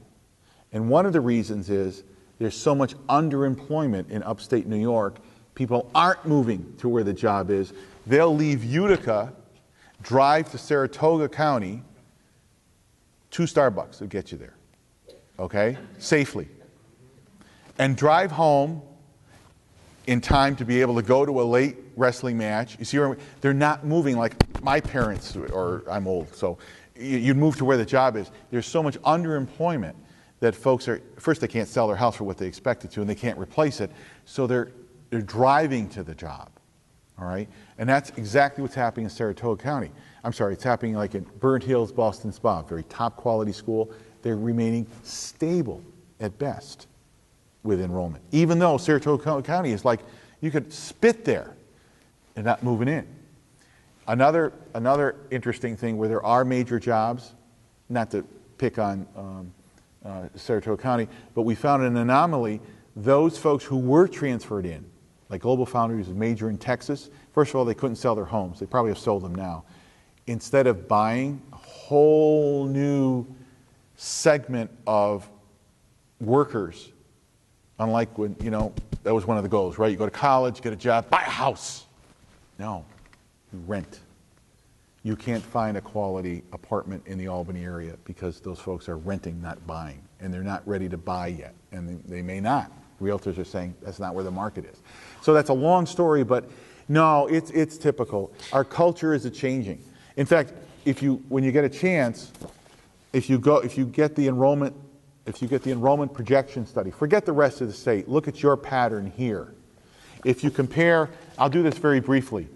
In 2000, if you look at the census data for 2010, okay, you had, for every family household, you had 0.57 children in it in 2010. In 2015, you have 0.51. You may say, that doesn't sound like much, but you got to look at volume here. Here's something if you look at family households with their own children under 18, which is really, right, who we primarily serve in a school, right? In 2010, there were 1.37 public school pupils per family household with own children under 18. In 2015, it's down to 1.29. You might say, well, that sounds like a small difference. It isn't, okay? It adds up quickly in reduced numbers of kids. Sure. Okay. And the reason why I asked to begin with is if we're typical across the state or the region or whatever, or if we're not, are there things that we could do as both a community and both as a district that would attract people to want to come to a school? In your experience, where have you seen where districts may be on the increase because of particular things that they offer at the school that attract people to come? That's interesting question for a couple of reasons. First of all, I live in a community like this. I like deer running through and eating my wife's flowers, okay? I like being, anyway, not to be facetious. It's room, okay. How to do this? I had the opportunity to talk to some developers because of another school district near here, okay? And I asked this to the developer, why is your company buying large tracts of land in Wayne, just up the road? And he said, well, Paul, we probably could get the land cheaper. However, there really is the water availability and septic, which is those are big nuts. Those are real big nuts for any developer. They really are, okay? And even for us as we build a house, you know what, I'm not sure if you're perk tester, if you do raised beds here or perk, it's not cheap. So we won't go there. But it also is it's similar to why do the districts across the river from Albany don't grow as fast as those on this side of the river. It's a perception. Like districts like Ichabod Crane and Schodack, really sharp districts. People will not cross, don't ask me why. They won't cross those bridges, I don't know why, between work and home. They won't do it. do people do it? Yes, but not to the volume that one would expect. And that's similar metaphor here. There is Monroe County so close, and other quality districts just like Wayne, similar quality as Wayne, that there is less tendency to look beyond going up a real great 4-lane road an extra, what, 6 minutes? To live in a community where you got room, you got deer, you got a great school. It's perception. Okay? Too far from a grocery store, the thing I most often heard. Well, I think, yeah, it's interesting. If you look at the study, I interviewed realtors and stuff. One realtor said it's like Webster was 20 years ago. Mm-hmm. Again, I'm just quoting it. I'm not saying it's accurate or not. But, you know, and my son lives in Webster by chance, and, you know, my God, within 3 blocks there's 2 Wegmans. I mean, no disrespect. I mean, not that Wegmans makes it, but it's this perception of what people expect and want, in fact, to live. And that's not uncommon. Not to go on and on here, Elmira City, it's a city but has really nice housing, kind of houses I grew up in. You know, 1-car garage, 3-bedroom, 1-bath, maybe a dining nook, quality little homes. But Horseheads, just down the road, you can't buy a house because they're sold so quickly. Is because Horseheads better than Elmira? No, Horseheads will tell you that. It's what the market wants. They want a 2-car garage, a family room, a dining area. It's all about perception. It's not lack of quality or anything else. It's what, and with lower volume of population, New York State's population is down, we have lower volume to make up the difference where perception doesn't matter as much. It matters a lot.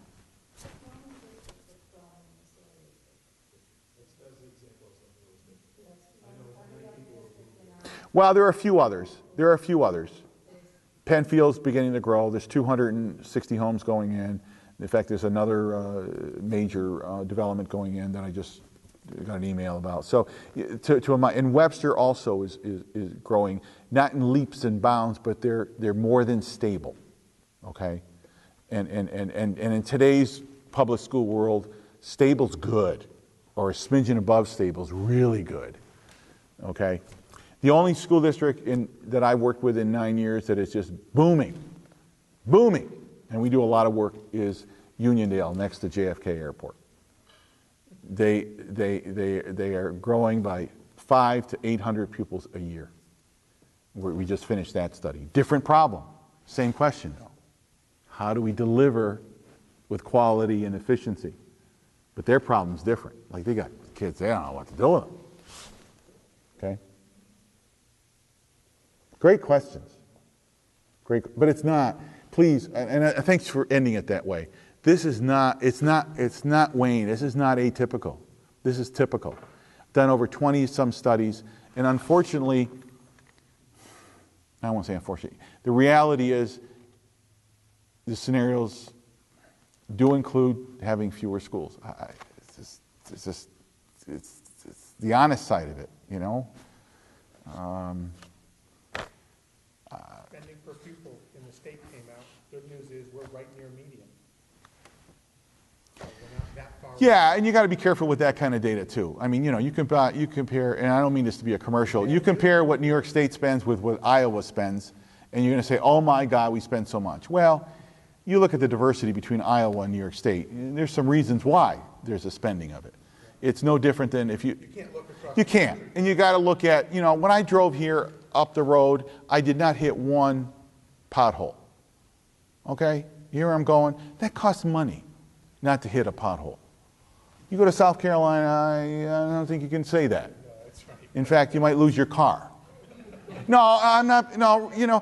Hey, it costs money. It's easier to look in the state, though. We look at our. Sure, absolutely, absolutely. You're absolutely right. Not far off. You're absolutely right.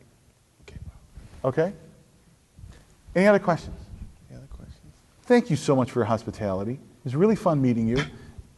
We'll in the fall. Yes. You might want to reiterate that. Yes. Just a reminder, in the fall when we come back from the summer break, we will have a focus group. We're looking for 40 or more folks for the focus group. The one condition is that whomever is on the focus group has to be a resident of the district. So we're looking for, we have a specific number of people that we're looking for in different categories. So there will be a couple staff members who have to be a resident, folks who have kids, people who don't have kids, municipal leaders. And so we'll have that list out. It'll be posted on our website. If you're interested in being a part of that focus group, please, you need to apply. So we'd ask that you would apply, and then the board and I will be back in touch with you very shortly. The study, there's still work to be done. This is, as I said earlier, just one portion of the study. This is a comprehensive study that we have going. So the fiscal outcomes just came back, and if you haven't seen those, you can go right online, watch the video. You can see the printout of all the PowerPoints. Everything is there. This is part 2 of the study that looks at program delivery. We just received all this information. And by the way, if you don't have the demographic portion or the pupil capacity study that was done, which accompanies this, we do have copies of these for you tonight. They're also posted online too. Part 3 of the study looks at transportation. On July 7th, after our board meeting, we will have the presentation like this one from the transportation study presenter. So that'll be July 7th, right here at 7 o'clock. And then part 4 of the study is looking at future capital projects. That will be sometime, they just got started on that around May, so that'll be a couple of weeks. So if you are interested, we'd love to have you come. Please spread the news as to what's going on, and we'll continue to work together through this. Our goal at the end of the day is to make sure that we maximize the usage of facilities and staff, and it's really about the programs that we're offering, the great programs that we offer for our Wayne students. It's really about our kids, making sure that we safeguard the resources and that we continue to offer the supports for kids. So with that being said, if there are no other questions, thank you for coming tonight, and please come back again. We look forward to open discourse again. Please have a good evening, and thank you for coming. Thank you. Nice people. Loud, so I'll probably end up screaming. Okay. All right. So if I could just refer to page 59. Sure. So in scenario A, under opportunities, just to help clarify for me, at the bottom where it says existing staff resources to be redeployed, I think you used the words exciting opportunities. I don't know if that's the correct word, but sure. You had mentioned because obviously buildings would be closed, that would decrease some staffs, but yet look at all the exciting opportunities where we can redeploy. So are you... If the district wishes. If the district defines the program, right, that could be redeployed. So, and that's my understanding, that with this option, there could be some options for our district to look at. Even though it looks like on paper we're cutting positions, we could still keep those positions, but just deploy them throughout different Well, but for a program positions. purpose with definable student expectations. Sure. That's really key, because without that, don't forget, it's public money. And don't get, we're fellow teachers, been in this a long time like you. But it is public money. And I'm going to say this because I can, not because I'm being mean. I'm a fellow English teacher. None of us are owed a job in this public sector. On the other hand, like you bring in, like the example of universal pre-K, you very well may not need all the PE teachers you have. However, suddenly you've got 3 or 4 sections of UPK. What better professional to provide physical education for those children except certified PE teachers? See where I'm going? You have, in the study, we list a set. You don't have a lot of them. There's a set of class sections. Because you're trying to provide, and you are, shouldn't try, you are providing a comprehensive high school. You have some class sections below 10. That's not unreasonable. You've got some AP courses that, my God, at 9, you're doing better than some, in my opinion, from other studies, with other schools even nearby. They don't have 9 in some of the courses you have, all right? So the point being, could we offer more of those APs with the existing staff we have if they're redeployed? So you're right. Your description is correct. There are opportunities there. On the other hand, if it's just to retain so someone is in excess, I suggest that's an ethical, moral dilemma for the district and the board. And you, us, as professionals. Seriously. redeploying your language teachers to start doing language in 4th and 5th grade. That's not just saving jobs. That's like, wow. You talk about, I learned this, competition with Monroe County. I don't want to misquote, but wow. Okay? Language in 4th and 5th grade if that was a redeployment. All right? That's the exciting part. I love what I do, so that's why I get excited about that. All right? Does that help? Yep. Hi. I'm looking at page 34 in regards to service to pupils with special needs. Yep. And I know that we have consortium students that we've brought into the district, and I'm not sure that I see how that's represented in this data and the positives and challenges that comes with that for our district. Well, in the pupil capacity study, which you don't have, and we have it here, we give the enrollments and if there are any non-resident special ed enrollees. There aren't that many, but they're in there, okay? But no, chart on page 34 is your own children. The reason we put this chart in there, one of the things, it's like universal pre-K. What we want to know is where are your children served? We will work with districts, unlike yours, where only 55 or 60% of resident pupils are served within the halls of the school buildings of the district. That's not the case here. You see what we're looking for? Because if you have falling enrollment, which you have, it is what it is, nobody's fault. You have pupil capacity because of falling enrollment. Then, a suggestion, if we found different data, gee, you've got 40% of your young people not being served within the hallways of your school district. You could write the paragraph with me. You very well may want to explore this being served. That's not the case here. In fact, as you can see, you're between 96 and 7% historically over the past 3 years that your children are served within the hallways. Now, back to your other question about opportunities and challenges, or I'm not quite sure what it was. Maybe it was challenge. I think it was a different word about you're serving children from other districts. That really is a program discussion, and that comes with consortium serving kids. Because the best place to serve kids is in their home district. The next best place to serve kids is in a district like the home district. The third best place, actually third worst, is in a centralized location like Edibosi's. So you are serving children that other districts have said, next to us, that's the best place to serve our children. That's good news. That's good stuff. You may want to do more of that, in fact, because you're going to have the room to do that.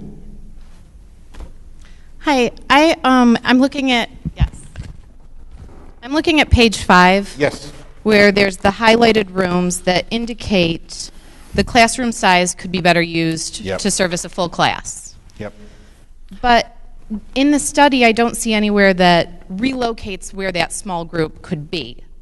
Well, that's what we do. That's why we're conservative. We've highlighted areas that we believe could be used differently. For example, if you look under Ontario Elementary, all right? Reading AIS, 1,814 square feet. If you go back to the original chart on page 2, we're only estimating, I believe, 25 more pupil capacity for that building. That's it. So we don't want to presuppose how the principal and the staff would do that. So because it's the biggest room, let's say you had a class, you got to find a class, right? In all likelihood, just type it, right? Probably that would be a best candidate because it's got 814 square feet. Therefore, that reading AIS delivery, you have 1, 2, 3, 4, 5 other places that within the family of the building you would decide how to reassign where that reading AIS is. And we believe because of just the volume of other spaces that there's a solution in there. Did we provide one? No, not our job. But we believe you have enough resource to come up with not just an acceptable, but an appropriate solution for that. Okay? Other questions? think our time. I think People have lunches and stuff, but I'm available. So if people want to shoot the breeze a little bit about something, more than happy to do that. You see how it's a resource tool. If anything, it's very conservative. It's to help major discussion about a major public discussion. You'll notice too that there are other areas like extracurricular and all of this, and I point this out to you because this could be we would suggest as outsiders, this is a prime time in your planning and your history that, yes, falling enrollment, yes.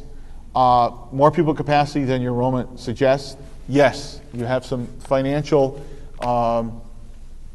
variables you're going to have to deal with, like sales tax issues with the county and the nuclear power plant, which you didn't create, he didn't create, he didn't create. It is what it is. It's America. All right?